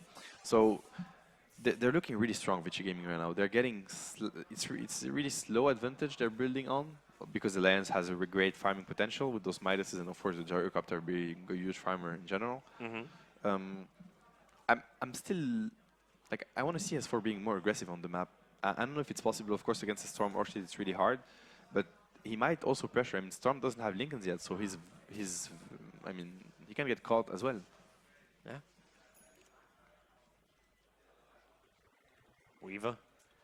It's getting rather close. Arcade is starting to plant down some nice aggressive wards. Yeah. It's S4 looking for a snipe off. And this Enchantress creep coming a little bit further up.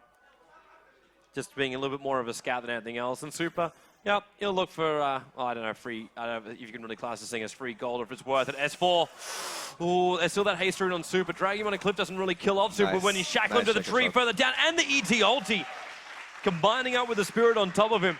Really nice execution here. I mean, he has buyback, so whenever forcing the mid tower might be a big problem for Alliance because if like Clock gets a good hook, then they can just, turn this death into actually big win, a big team fight win. But it's really, really great execution from Alliance.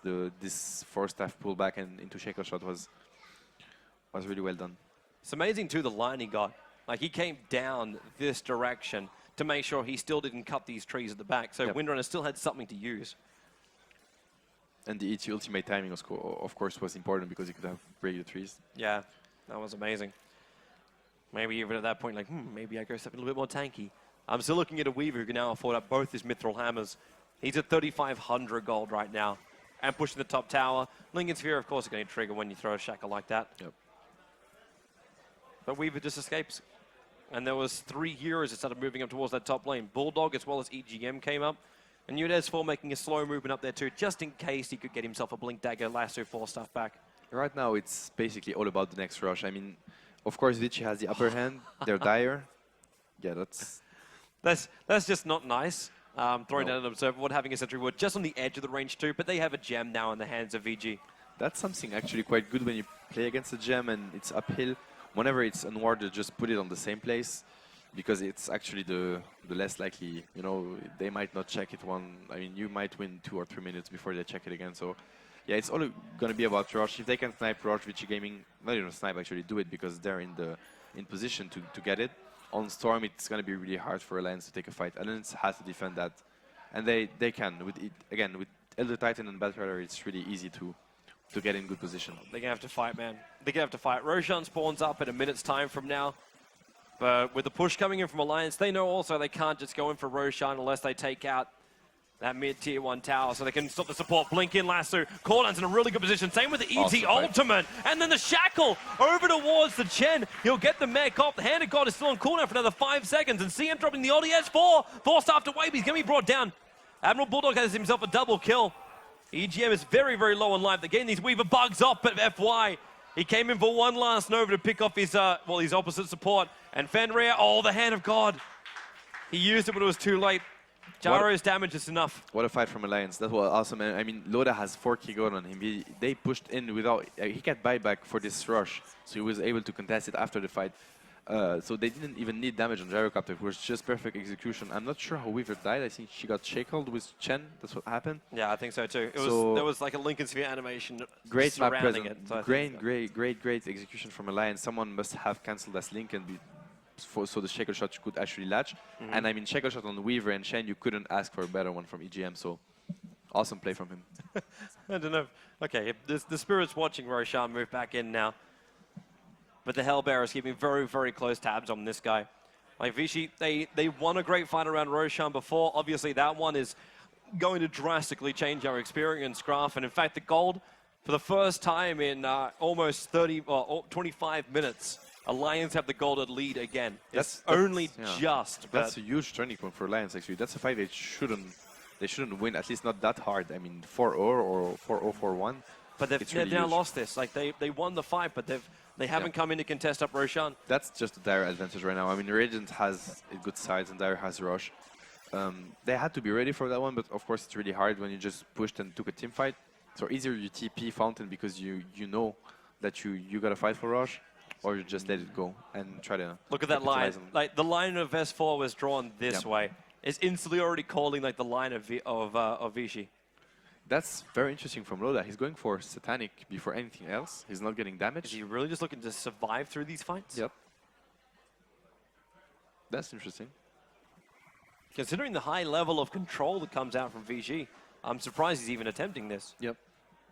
Because if they get Nork on him, they're like, there's going to be no flag hand. Sure, he can turn on Satanic, but I'm not sure about the decision. I guess it has to be good because they have a plan in mind. They will lack damage at one point because Ake is not going. He didn't win for the again. He has Meg, so of course he's dealing damage with Ench, but S4 looking for a way in right now. This Lincoln Sphere on Storm is going to be so crucial. They could even, I don't know if they could. I mean, since Weaver has the Aegis, they can maybe use Link S4 sees RTK. He's got him, dragging him back, and now with the shackle as well. They just leave him for dead. Now, there was nothing they could do to help him then. He was too far gone. Alliance is really good at using Batrider, and they're proving it again today. They're getting really, like, there's not much openings created by Vici, but the little ones they create, Alliance instant punish them for that. It's really nice to see. I still say that like, they're not getting the kills on the more important style. Like, Sylar, mainly, for me, like, he's getting out of control right now. 200 CS coming up on him. He doesn't have the highest net worth. That still belongs to the Gyro. The second and third position belong to both the Weaver as well as the Storm Spirit. And the two of those guys combined together, like they can control and gank up anybody on the map. If they have if they 6-slot themselves quickly, there is going to be no controlling them, no stopping them at all. I'm just not sure about the decision to put the Aegis on the Weaver. I mean, of course she died in next fight, but it was really because of the shackle shot, and you're not supposed to get shackled with Chen every fight, or really something's wrong. So not supposed to. The problem for Vici right now is that they have to open before Batrider opens, because S4 is only going to jump when they're sure to secure a kill on someone. Then you're going to have to fight 4 versus 5. So. It's almost like a license to be a little bit more like over-aggressive for Sylar. So that way, at least, like if Sylar presents himself as like a key target, they jump on him. It buys space for the Clockwork, it buys space for the Storm Spirit to do their thing. The thing is that initiation is really key in this 5 versus 5. It's either Batrider getting someone or Storm getting someone, but Storm can't jump in anymore. EGM almost has Orches right now. Yeah. So when that happens, then it's really over for like the super jumps. That's over. So. Or they need to wait for his BKB, but then again, if you wait, then you let more farm to Loda, and then you basically... And do you really want to get a BKB as well as a Lincoln Sphere over on Super? I'm not sure, but the burst damage coming out of Alliance is quite insane with TC, Gyro, and Enchantress, so... Well, right now, aggressive Observer Wars down for Vici, and they look towards this Rax, just down here. Together. But they need to know where someone else is. Like, I don't know if they can spot out S4 right now. That's an Observer Ward down for the Radiant side. They have one defensive Observer Ward back inside their jungle. Actually, the Satanic decision, when you think about it, is not that bad for Loda, because the only lockdown they have, Vici, is Storm Spirit. So if Loda is able to like pop the BKB after the Vortex, nothing can bring him down. Weaver's damage output is not big enough right now. So jumping on Loda is not an option anymore for Vici. Doesn't matter, like, the grab from Storm is completely ineffective because of the Satanic. Well, even then, like, the main target for Storm Spirit, for Super to jump onto, Like, shouldn't he be looking for the Windrunner anyway?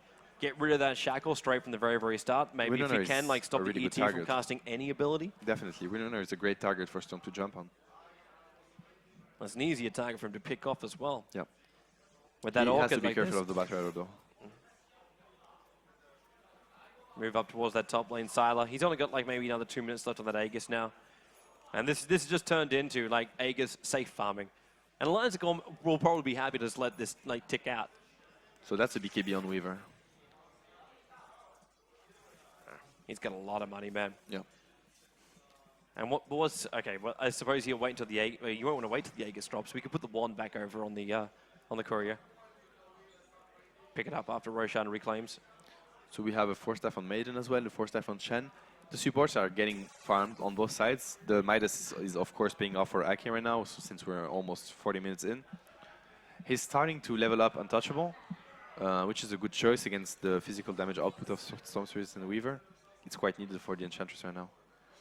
We've got a smoke movement coming out from Vici, while FY now walking around with a Ghost Scepter up his sleeve. He's the only one visible. He didn't get there in time for the smoke, even though he did grab that haste room from the bottom, and they're coming down. ROTK can get a two-man hook right now, thinking about it. Now they get revealed. Storm Spirit, he goes down. They found S4. Big hero to take out as well. Shackle will fly. That holds the Chen in position, but at the same time, there's a triple stun going out. Admiral Baller pops his BKB. He's taking so much damage from Sylar. It's actually super with a double kill. Lotus back here in the fight right now with the BKB up, turning on the flag cannon. He's still got the Satanic up his sleeve, and having that extra talisman of evasion, making it difficult for Vici to control him directly. Buyback comes, Frostbite over an EGM, and he goes down. Shackle over on top of Sylar, but they can't follow through with anything. The stomp will come out from the ET, but it just means that Vici hold their ground a little bit longer. They still have Hand of God available. That's the big thing. With the tier 2 tower going down the middle lane, Vici can look high ground. Aegis gets reclaimed. One big downside right now. That's a big win for Vici. I'm not sure about if ROTK wanted to do that. He basically stunned 3 heroes on his way in, and he to hook a creep uphill. Unintentional awesomeness. Super. I don't know if it goes on Arcade. Jumps straight back out again after he realizes Lotus coming. They throw down the sentry wall, seeing Sylar moving over to the side. Lasso. They got Super. S4 managed to drag him back, and Enchantress will get the kill. Yeah. And now the Chinese have to retreat. They weren't sure if they should initiate or not, and if you're gonna hesitate against Battle Rider, then you get punished instantly. So that's the gem on the Chen. They really need to save this guy. Flame break, 1 second. They have double 4-staff though. There it is. Difficult to flame break a target back when you got 4 staffs on the field. Yeah. Yeah, this hook from ROTK was insane. I don't know if it was intentional or not. It did, like, no matter what, it did a huge job in this team fight. He basically stunned 3 heroes on his way in. So. Oh, they're about to go again. He's got hook shot off cooldown. He just got hit by the spirit. Storm. They have no storm. It's really risky to go. Now they're backing themselves up. If there was like one person in the middle lane that could nuke down straight away, then maybe. For sure. But it's also not going to be long before Roshan's going to be at the respawn possibility. And then teams will start to think about it. Remember, there's that 3-minute window where you've got to watch Roshan closely. And we're looking at the Butterfly for Lodi right now, which of course makes sense against Storm and Weaver. His item decision making has been really good this game. At the same time, at the farming rate that Sylar's got, like he can already pick up his Demon Edge. It won't take him long to pick up the Monkey King bar. At the same time, if he dies on this top lane, then it'll take him a little bit longer. They trigger the Lincolns, the 4-staff going to work, but Sylar, he should be able to time-lapse this out right now. In fact, that's exactly what he does. Shikuchi back off cooldown, and he's away to safety. Yeah, that's the problem. Of course, Titanic is great to fight, but you have like literally no damage right now. He needs damage at one point. Of course, evasion is fine, Titanic is fine, but they can't really gank this Weaver. But just putting pressure on Sylar, letting him know they can lasso him even though he has Lincolns and BKB is important. It will just make him let him push a bit less, which is quite important in this game. It's finally the Orchid from EGM finished. Aki's getting fat. He's getting stronger on Enchantress now. He has almost Hag items. He's starting to farm as well. This Enchantress will come into play soon enough. You can call this a little bit of an up and down game, man. If Alliance can get that farm up, then maybe they can return that 5,000 or 4.5K gold deficit, which has come back again the way of VG. Yeah, that's because of the buybacks and of course the fight mid, which was really a problem. Bulldog had to buy back. Now he has pretty much naked BKB, and he really needs more. 3,500 gold now up on Sylar. It really has to be a Monkey King bar, doesn't it? Yeah, he has no choice. No. With the Butterfly coming up, there is no alternative. With MKB, they can maybe burst down Loda on one grab. Are they even thinking about jumping in now? Super now has a Lincoln Sphere up on him. So maybe they can give it a shot. The Rockets are scouting out perfectly what's going on. But they're all grouping up around Roshan. Let's look at the Satyr inside. Yeah. This is our next battleground. The Aghanim have just arrived as well for Enchantress, so Arco's going to have a real great time with that. It's a shame for him he doesn't have that level 3 ulti just yet. We haven't seen Alliance using smoke so much, and they're playing against a Clockwork, and I mean, ROTK is always scouting with rockets. I think it can be really good for them to get in position for a rush fight, so they might be able to take this fight really well with the smoke and with the scouting coming out of Bulldog. Now, Roshan's up. The Satyr will note it. It's all about rush. Yes. Probably should not attack that one, Satyr. You'll never win that fight up against the big man. But also the Spirit comes in from the ET. So both teams now know that Roshan is alive. But this tier 2 tower is getting dropped slowly. While the top lane push is still coming out from the Weaver, he knows he needs more farm. He wants to make a King Bar before they fight this He one. popped the DD on Storm. They're looking for a fight right now. Really? Could it be the rune just timing out? No, Weaver definitely came back. I'm pretty sure he was using it. Or let's see. Oh, Alliance still all grouped up as 5 together. S4 again, like, you know, he might think, okay, he does. He used the Firefly. I was wondering if he was thinking about just having a look around, see what's coming, cleaning off a little bit of the tree line for himself. But the Rockets come over too, and they now will spot the fact that Firefly has been used, and then it will be on cooldown again. Yeah, top lane is pushing in. That's the problem for Alliance right now. Oh. This is a big moment right now for Vici. They can go straight inside the pit. Straight inside the pit. Like, Loda's now cleaning up the top lane.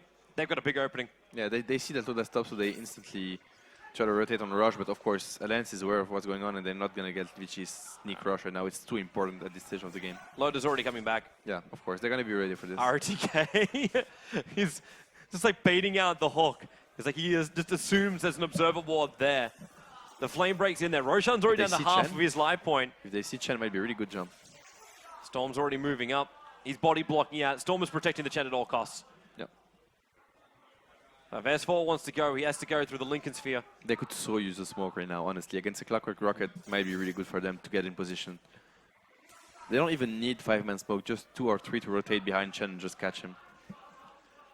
I'm waiting for the double Lincoln Sphere move, where they purposely like put Super at the front lines. And that would be quite clever, actually. Because then Batrider can't control anybody. Yeah. Like, he jumps in, it's like, what am I going to get? Can't get anybody. Those spirits. It's such a nuisance. At least it's buying time for Roshan to regenerate. But this is an important Roshan. This is an Aegis and Cheese Roshan. There's a homing missile on RTK right now. They might get it. The Firefly has only just started up too. They've got to move quicker. While bottom lane, Roshan, he's almost dead. Sala pops the BKB. Roshan, where's the Aegis? They pull S4 back. They got him. The Aegis see Moore's in the hands of Super, but he gets shackled on the way back up again. So Aegis will trigger instantly. The BKB is going to be on cooldown, but it's the same thing for Loda. His BKB is wearing off. RTK, he can't jump back in again, but Super smack bang in the middle of the fight. The cooldown, FY throws his ulti down, and Admiral Baldo, the power shot back with the shackle, grabbing both the support heroes. But Weaver, he's still pinning down Loda. It's negative 10 armor on him. The Impetus, though, there's too much damage. Loda just stands his ground. The Chinese all drop. EGM is playing out of his mind right now. Those shaker shots are so crucial in those fights. He's winning the game on his insane play by EGM, really. And Ake had the full damage output this fight. Nobody cared about him, and he's out of mana basically. That's how much impetus he got out this game. The maximum range. There's a triple buyback coming out from Vici and Storm. Ooh. EGM, he need one more hit on him. He couldn't do it. The win run. Super. Now the attack over to Arke. Sylar. The bugs are coming out too. The Spirit's being brought back. Arke slowed down. They see Admiral Bulldog. Sylar. He doesn't have enough damage. Almost he does. That hits hard and fast. Arke, he will die for all of his greater good that he did. It's a dominating spree being given over. Rockets are scouting S4 moving back. And now he will TP out to safety. He's got a bug still on him, but they cannot catch up to him in time. I'm not sure. I mean, EGM didn't get the Orchid off. I'm not sure if they would have turned to... If it would have been a good decision to turn and try to kill the Storm Spirit, maybe it would have been really bad. Anyway, really good. They had to buy back. They get one Enchantress kill for this. It's not enough, of course, but at least they defend their axe, and Well, it's all down to this game. If they lose Rax right now, it's really a problem. Yeah. They had to. Like, now Aegis is denied. Of course, Storm got it, but I'm not sure what happened on the rush. I mean, I guess S4 had no slots. Storm got it, but died right after, so the game is still very even. Even though Alliance won this fight, it's still very even game. You can see the gold and the XP graph is basically up to 0 right now, when we're almost 50 minutes in, so... Yeah, that was a huge fight for him. Anything can happen right now. The one thing, though, is that VG will have a repercussion from that buyback. Because the next fight, if they lose it, they better have some kind of advantage going on the map, because they are going to be dead for a very long time, and that push won't be able to be stopped next time. But this is when Alliance lineup is starting to get scary. I mean, who do you not focus right now? You can't ignore Battle, you can't ignore Enchantress, you can't ignore EGM. He's winning the fight like single-handedly right now. You can't ignore Elder Titan because of the aura damage, like the decrease. I mean, you have to choose the target, and it's a really hard choice to make right now for Vici Gaming. It's just too much strength to fight against. And until they have the Monkey King bar, they can't choose Jaro. Because, like, Weaver bought back, he's still another 700 gold away from having that, but he'll have to buy out for that. With buyback on cooldown anyway, you may as well. It's still another, well, just under 4 minutes before those 3 heroes can buy back again. And yeah, that's probably the MKB we're talking about on Weaver. Would make complete sense. Yep. The thing is that actually Maiden is doing quite well. I was about to say that Maiden and Shen might be, you know, a bit less useful in the later state of the game compared to when Winner and Enchantress, but Maiden is actually doing well. He will have a sight of Vice if he managed to survive next fights. Yeah, and they've both got their Ghost Scepter, so they can both survive up against the straight-up damage that comes from the Gyro when the team fights begin. Loda has damage now. I mean, now the game is starting to be completely different. I mean, Ake and Loda are really starting to do huge damage this game. Yeah. Well, they're coming up the mid, so all 5 Alliance together, with knowing the buybacks are still on cooldown, they want to try and exploit this point. They know that they're only playing up against 5 heroes. At the same time, you got a buyback on Jara and you got a buyback on EGM. They're the only 2 heroes in the map right now that have a buyback. And Loda just goes high ground. Starts on the range Rax. There's a triple Centaur to come in. Misses the first stomp, but at least stops the creep wave for a moment. And look at where FY is. He's behind the lines, looking to 4-staff in through the rear. Loda's already taken the range Rax now. The melee will survive. That's obviously the key Rax you want. Look at Maiden's positioning. She's just like waiting from behind to get a good ultimate. The freezing field level 3 at this stage, even at this stage in the game, can just turn a fight if you just wait for the BKB to be used. Yeah, I don't think VG Gaming could have defended that Rax. It's really hard against the Satanic Butterfly Gyro. They just don't have enough damage yet. Yeah, but they need a pick off. And Sylar will have to buy out. Oh, okay. He bought everything. Like he's out of buyback. He had to. It's impossible. They need to burst down the Gyro, else they just can't take a fight. It's almost like Super should be spending his cash too. He's walking around with 3.4k. Yeah, I'm not sure what he wants to build right now. Probably. I would assume at this point just a BKB. Either a BKB or a Hex, yeah. Well, backing up. This looks like a defense on the tier 2 tower, but as long as Alliance stays 5, this fight is insanely difficult. Yeah. Unless they can destroy it, and I say if they can destroy Loda before it begins. And look at their positioning. They're just letting Loda in the front lines because they understand that anybody from Alliance can save him right now. Yeah. All he's gonna do is just pop off BKB and turn the Satanic on. Yeah, it's really hard right now for Vici to take a fight. Yeah. And they're backing up into their base. They have no other choice now. S4's already having a bit of a look. This is what Alliance do best. They know how to breach bases when they have a Bat Rider pick up. But Firefly is on cooldown for the moment. So that's not the greatest thing in the world. Again, Crystal Maid is just hanging a little bit further back. She's a little bit further south. The problem is they're being deep-watered and there's this ward up on the cliff. As they can see, a Storm Spirit jumps in. Loda, 4-staffed away. The Vortex will still hold. The ETL is in a great position for this one. It hits Super back and he has to hold himself back inside the base. The BKB's already been triggered. And Admiral Bullock and Loda, theirs are also on cooldown. While FY, he was being chased down by S4. This fight is split into 3 different pieces right now. I would love to see Vici Gaming forcing this Satanic and BKB on Oh, Loda. RTK. The Orchid's on him. They're going to hold him there. The Frostbite, they're not making this easy. The cooldown, it's good cover fire. Super, he's dragging Loda back. They've got to bring down Loda. They finish him. They got him down. RK still throwing out the impasse, but he's locked inside the cogs. S4, he's been battling up against Super. Admiral Bulldog down, and there he goes. It's a double kill for him. Back to RK. Double kill for Sylar. We said they needed to win the next fight. Almost a Frostbite to take the full wipe. Great play from Vici Gaming. They have to force this Satanic and BKB usage because it's the only thing Alliance relies on right now. It's only the Satanic. When it's down, they're very vulnerable to any form of aggression coming out of Vici Gaming. So great play, great patience. Vici's got to push so fast down this middle lane, though. They've got to force... I don't know if they can force the buybacks out from Alliance, but they've got to try and get it somehow. The thing is that Loda, basically, I mean, yeah, now Loda is buying, but he was pushing in with more than 6k gold, like over 6k gold. That's a damage you need when you push in, I feel, but wouldn't have mattered anyway because it's all about really this BKB and Satanic usage right now. Really clutch play from Vici Gaming, good timing. Is that a Monkey King bar now coming the way of Jaro? It looks to be the case. Yeah. He'll have to spend all of his money, though, if he wants it. And what goes into his... This Hex on Maiden is going to be a huge difference, really. She's going to get Hex even before Storm Spirit. Is at this point... Yeah, it's a BKB on Storm, you're right. It is? Yeah.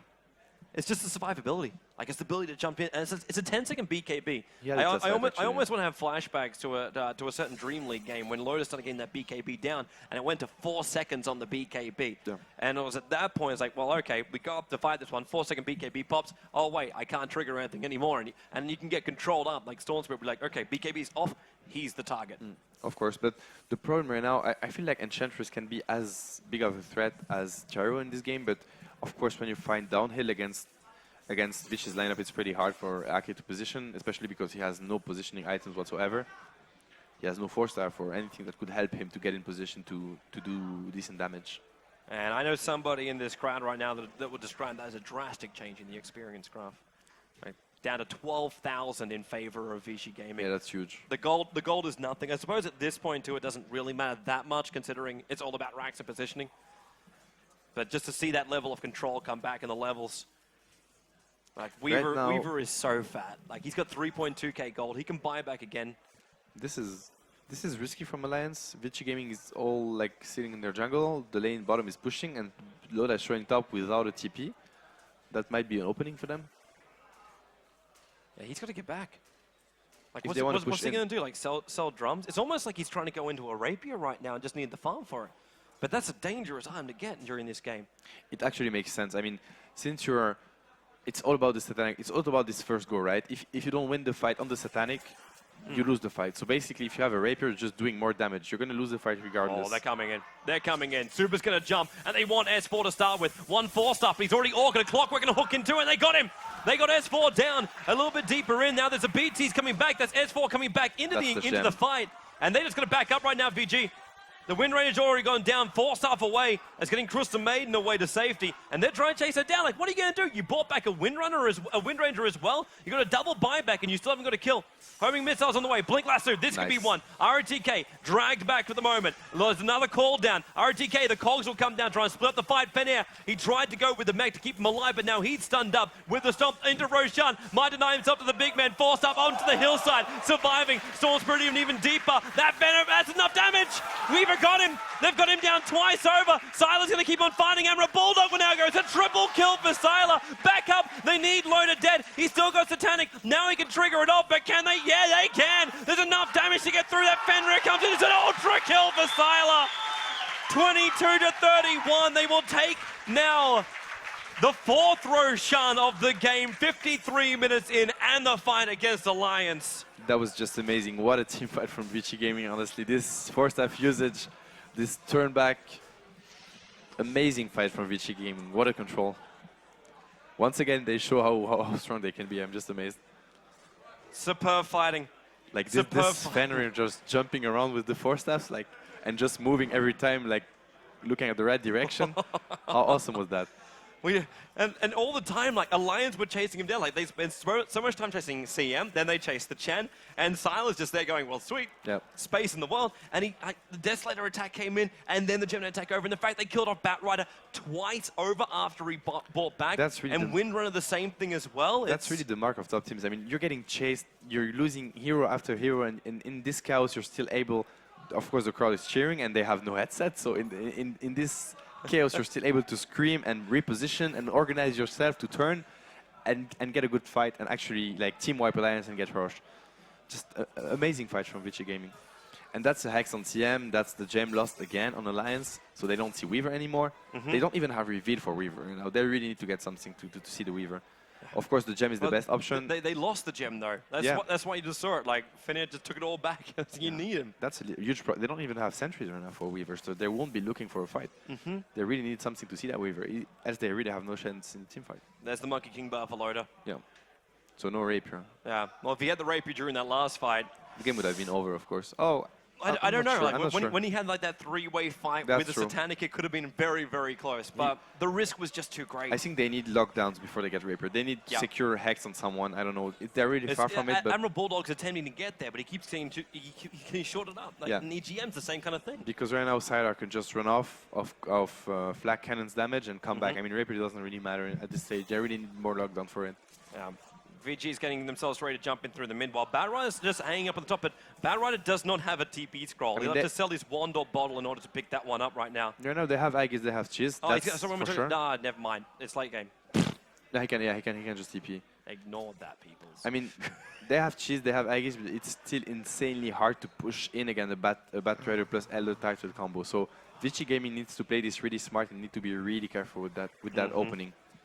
Cider can't just go uphill and do damage on the tower. It's not possible. They have too much damage from the Impetus and everything. Even the Windrunner. It's impossible to break the base for Vici, in my opinion, right now. They need to get pickoffs. Yeah. But the only way to do that is to have Alliance come out of their base. And if Alliance don't do that, then you're just going to start playing this farm game. And the farm game is not the way you win this game. You win this game by having a huge-ass team fight, and you come out on top. Yeah. We're looking at over 20k XP experience advantage right now. Yeah. That's a long way ahead, man.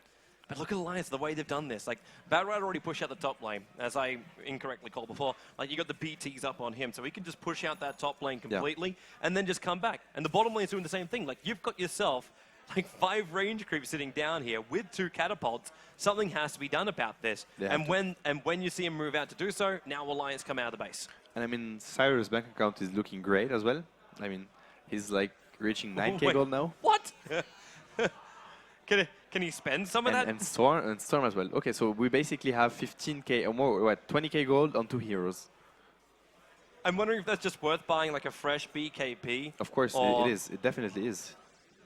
But at the same time, like, would you drop the Aegis, the Immortal now if you're the Weaver? You can just refresh the BKB. Right now it's a 6 seconds. 4 seconds in such fights really matters. So, of course it's worth it. I'm just mean like, obviously we're coming up to the later portion of the game. We're going to 6-slot the Weaver. What is going to be that item you put in the space of the Aegis, the Immortal? I'm not sure what he's going to. Like, he's buying something right now, a butterfly. We're going to full Scythe of Vice in on 1. Is it going to be the full butterfly? But he can't really carry it right now. There is no way he's dropping the boots for that.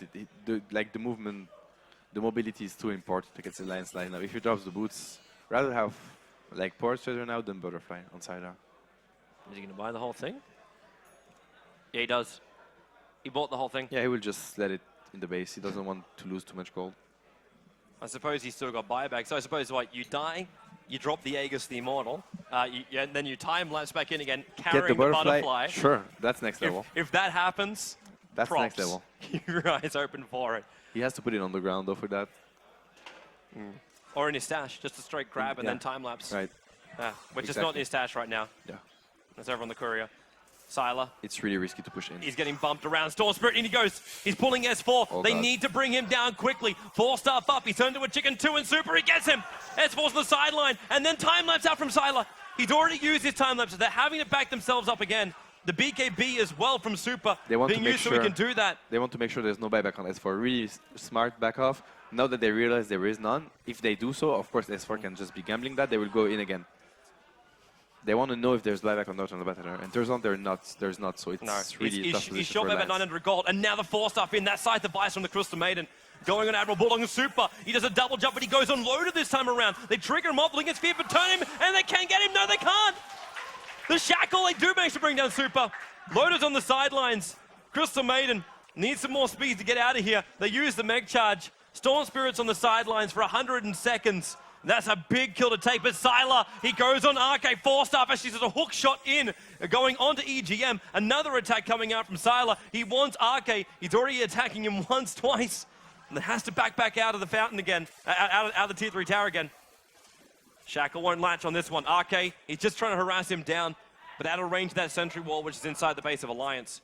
Okay, I just reclaimed pretty soon, so they're backing off. The decision-making from Vici is really flawless. S4 really has to be careful with There's a his reason positioning. for it too. Look at that mid. Yeah. They needed to stop that. S4 really has to be careful. He's the only hero they can burst down, and like he's the most important hero right now. He can only allow himself to get caught if he has buyback.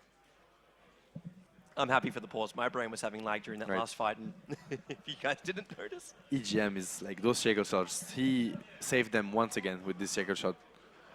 It's really amazing to see such a runner plays. Wow. 16 minutes on the dot. Right. We get to pause this game.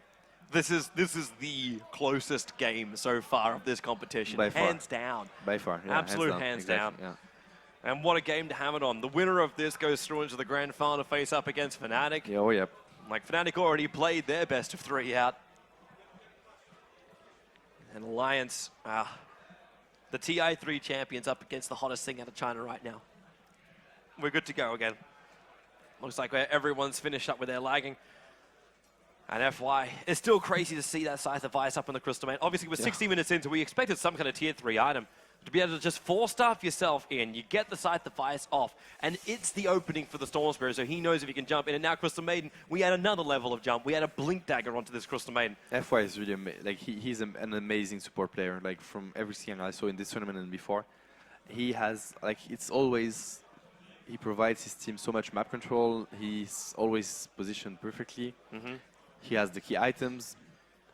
Is ROTK going to finally finish up his Agnums? I suppose when we look at all these, like we talk about Crystal Maiden, like Crystal Maiden right now has more farm than ROTK basically has. Yeah. And he needs another 1,000 gold before he can pick up his Aghanim Scepter. I'm also wondering what Ake is going to get as an next item right now. He's reaching 3k gold soon. We need the Mask of Madness, obviously. Yeah, the thing is that they will instantly jump on him. I feel with the Mask of Madness. We need buyback on S4. Like Alliance really needs buyback on S4. It's impossible for them. Storm can just like jump so deeply in the base. He doesn't care as long as he's making sure Butter is dead. Yeah. I would still like to see Sala finish up a new BKB. He's got 6k gold right now. He's got 6,000 gold. Yeah, he's so huge on this Weaver. Yeah. He can just refresh his BKB right now. Yeah, indeed. It's Is 5 it- seconds. Is it almost worth switching out the Desolator and going for something like a Daedalus? If he's just got so much money, is it almost worth switching that? Knowing like you still want to have like the negative armor to push in on both the heroes as well as the buildings. I don't know actually. I'm not sure. It might be. Of course, for him it would be more damage, but the Desolator also allows his team to have so much damage on the target he decides to attack. Honestly, I'm not even sure. I don't know. Might be worth it. Might be not. One thing that's I'd like worse to than know. Admiral Bulldog finally has that item we were talking about 10 minutes ago. That disable. The Yeah, Scythe of that Vice is item- now up on Elder Titan. That's game breaking. Yeah. I want to see Alliance really use those smokes. It's really important at this stage of the game. If you're gonna get an important pick off, the game can be over on one of those smoke gangs. But on the other hand, of course, if you initiate run and get lose the fight, it's of course double-edged sword. Well, but there you go. and that's one. They've got him. Yeah, and they haven't been using loop smoke, up. so They're looking at Sylar. Yeah. They're looking at Sylar. The Firefly's already gone. Super. He's put his Lingot Sphere quite obviously. And What? whoa. Goes up towards the high ground. The ET Spirit will come out too. And S4, that Firefly's now going to go on cooldown. Roshan still hasn't spawned. He's still a while away from doing so. But with that down Super, he just jumps in. The BKB's been triggered. He's dragging Loader back. Admiral Bulldog now triggers off his own BKB. But Loader, they just rip into him with Sylar. And Admiral Bulldog, he just evaporates. Sylar is godlike right now. EGM, he's in the Ghost Scepter to try and survive. But Sylar's just waiting for him to finish that one off. And then boom, and then one hit. Storm Spirit chases down RK as well. And Super, he's got one more jump in and forced up and then bump down. RK, there it is. Bad Rider, the only one to be alive right now, pushing up the top lane. and This is going to be Rax. there's no buyback on Loda, so that's really problematic right now. They got buyback for the Enchantress still, though, and they'll have to use it. And there it is. They need like some sort of Ethereal Blade or something. They need to save Loda right now. S4's trying to bait him to come back to base. He's trying to bait him to come back to base right now. If they can bring down this tower, remember there's still the melee racks in the mid, in the range racks in the mid that gives the advantage to Alliance, but now obviously that's gone. EGM but it's can't something. die. He can't die right now. They're rotating down. There's a jump. Oh, Forstaff and the Blink. You know they got him with one Hex Frostbite as well. Clockwork, even hook shots into RK. They've got him. The Ghost Scepter's there. Chen doesn't have the nuke available, but they've got another Hex available. And Arcade, there's your win run wearing off, and Super will take the kill. That's GG. It is. They're going for the tier 4 towers. S4 has almost managed to bring down this top lane at least, but they're going straight in for the glory. They're going straight in for the Radiance Ancient. The ET Oldie's trying to slow them down, but they just don't have the gyro back. It's another 13 seconds. The top racks did go down. The Stomp is slowing him down. S4, Lincoln Sphere, it's out to be triggered, but he's getting locked down. S4 evaporates again. The Bad Rider's gone. He'll buy back. Loader alive. 3 seconds. The Fortress, 400, 200, 100, nothing. The game is won.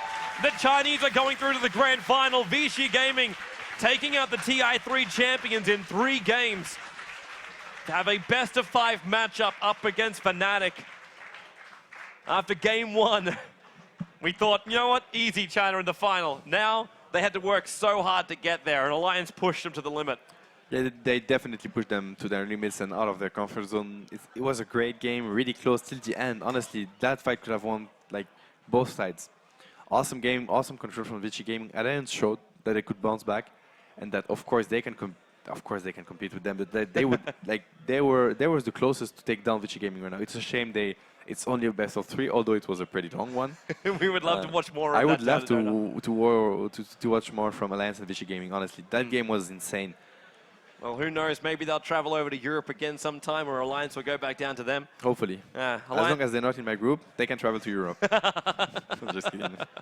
I'm just kidding. Oh, it was really an awesome series. I don't think anybody really wants to play up against these guys right now. Like they're looking very scary. Yeah, and I'm interested to see how Fnatic go. And Fnatic, if Fnatic play their top Dota, like their top Dota up against these guys, they can. Like this game was great. Yep. The next series, a full best of 5, even better, could be amazing. Even better. Absolutely amazing. Definitely. I look forward. And what Fnatic will put up against Vici Gaming that's different from Alliance, they will also put up this lane gambling. You know, those like unconventional picks that Vici might not be ready to face, and that would be really interesting.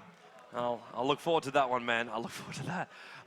Right now, I'm still looking to see if one of the guys from Vici Gaming are coming over to Zoe in the corner for an interview. So for now, they are. I think they're just happy to chill where they are. Right now. They're happy. They're just happy they won that one. Yeah. I don't think they really started that going, yeah, this is going to take us some time. No, I don't think so. That was never meant to go that far. No, of course. It was just Alliance just outplaying them and outclassing them in many moves. And Alliance doing it, like after losing big team fights, Alliance jump back into the fight again. So much comeback in this game, honestly. How many comebacks did we see in one game? I would like to see another screenshot, just the graph going up and down. Exactly. Like, just load up the replay and we'll screenshot that one later. It was a very close game, and until the very end, we didn't know who would take the game. So that was really interesting. Yeah. Actually, that last fight, when you think about it, it's just Vici Gaming being able to burst down Loda. Yep.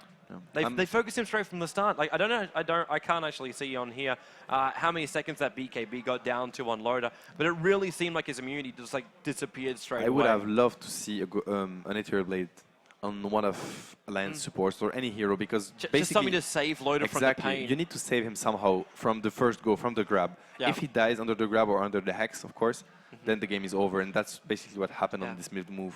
They tried to save him the other way. They tried to use the hex, but then you can't get the hex off because Super every single time before he jumped into the fight, like the BKB would pop, of course, and then he goes in. Secure the kill, because they know if they burst him down, then the fight is completely over. Yeah, even to the point where he wasted a second of the BKB just jumping in. Of course, but it's not really wasting as long as you don't get hex. Exactly, of course. And then Silas is like, well, okay, Storm Spirit's initiating every single time. We still didn't see the double Lincoln Sphere. I was looking for it. I didn't see the double Lincoln Sphere on him. But that's so hard to pull off, honestly. Like, you need to wait the perfect time and just bait S4 into blinking and then put the Lincoln Sphere again. Yeah. That's pretty hard. Yeah, but yeah. It would have been awesome. Super just jumps in, tanks it all up, and then he just made so much space for the Weaver. And Weaver, with the Desolator effect, the Monkey King bar as well, the Lincoln Sphere, the Butterfly, the BKB, and then with the Standard Treads, he was hitting like an absolute truck. He ended up going 16-3-13 at the end of that game. Yeah, actually, huge amount of kills. In such a game, you completely forget about the kill score, but Supers actually didn't die much.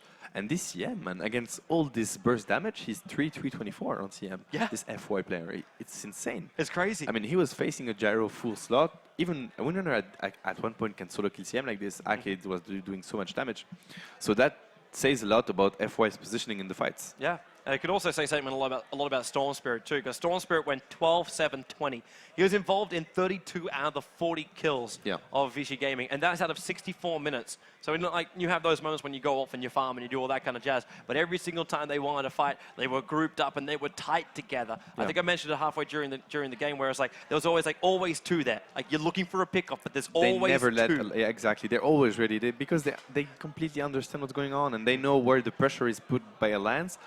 I mean, when you get into such a game, both teams play extremely well, and it's almost top-notch, you know, on every move. So it's basically I try something, I counter you, I counter what you counter, you know, and it never ends. Yeah. So of course, the last fight was definitely crucial, and I think Loda had to buy to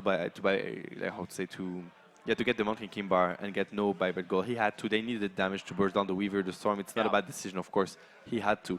But of course, it makes it even more crucial for Alliance to save him. Yeah, that it was, man. That it was. I think it's time now as the DK manager is over. No, it's not time yet. It's not no, time. it's not time. Okay. We can see them over there, kind of like All cool, calm, collective kind of thing. Yeah, but they're not ready just yet. What do you think about the next game? I'm so hyped for the next game. I hope we're going to see the Fnatic we saw against Na'Vi, again in game 1 especially. Like this amount of control. But on the other hand, if both teams play as well as they did, we're going to have...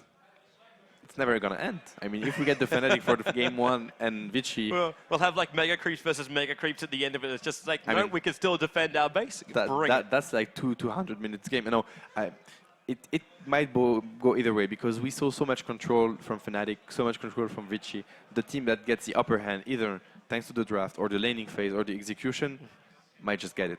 All right, seems like they're ready over in the interview corner, so over to Milk. Thank you, Toby. Congratulations on your win. Yeah, thanks very much. Now you're in the grand final. You beat Alliance, probably the team that has given China the most trouble throughout the entire year. Are you proud to represent China in this way and beating Alliance? Yeah, of course. Yeah? A big victory for you? Yeah, of course. Was it? Were you nervous in game 3? Because it went back and forth so many times and it was very close. Yeah, I'm so nervous, and now I'm so excited. You know that we have made a lot of mistakes at the first time, and then we just adjust ourselves, and finally we have a very good tactician execution, so we win the game. Yeah, it's really hard for us. Yeah, in game 1 you seemed to really dominate Alliance, and then in game 2 you actually lost. What did you feel going into game 3? Were you still confident that you would win? Because I have said that we have prepared a lot. The first game is that we have a special schedule for them, so and maybe they did not play very well. But in the second game, we have made a lot of mistakes, especially in the last minutes. So in the third game, we just have some. I just say they play together very well. So I have confidence that everyone play well. I have confidence of my every player. So they are really very good guys. Yeah, they definitely are. When you were going over here and traveling to Poland, did you expect to meet Alliance or Na'Vi or Fnatic in the grand final? Yeah, of course. Just I have said that we come here, we just wanted to beat Na'Vi, Fnatic, Alliance. We just want to say the Chinese Dota and our VG is one of the best team in the world. And we come here not fight for ourselves, just for Chinese Dota. Yeah. That's great. You're definitely showing a great performance so far. Some of the most impressive Dota I have seen throughout my entire career in Dota. And I gotta say, you've now beaten Na'Vi, you've beat Alliance, and now you're going up against Fnatic. You must have a lot of confidence going into this. Do you feel you're the favorite? Of course. Yeah? Yeah. That's very confident. Yeah. We now have every confidence to defeat each team. Yeah. That's great to hear. I want to thank you for taking your time out to be interviewed. We're going to go to commercials. Okay, thanks.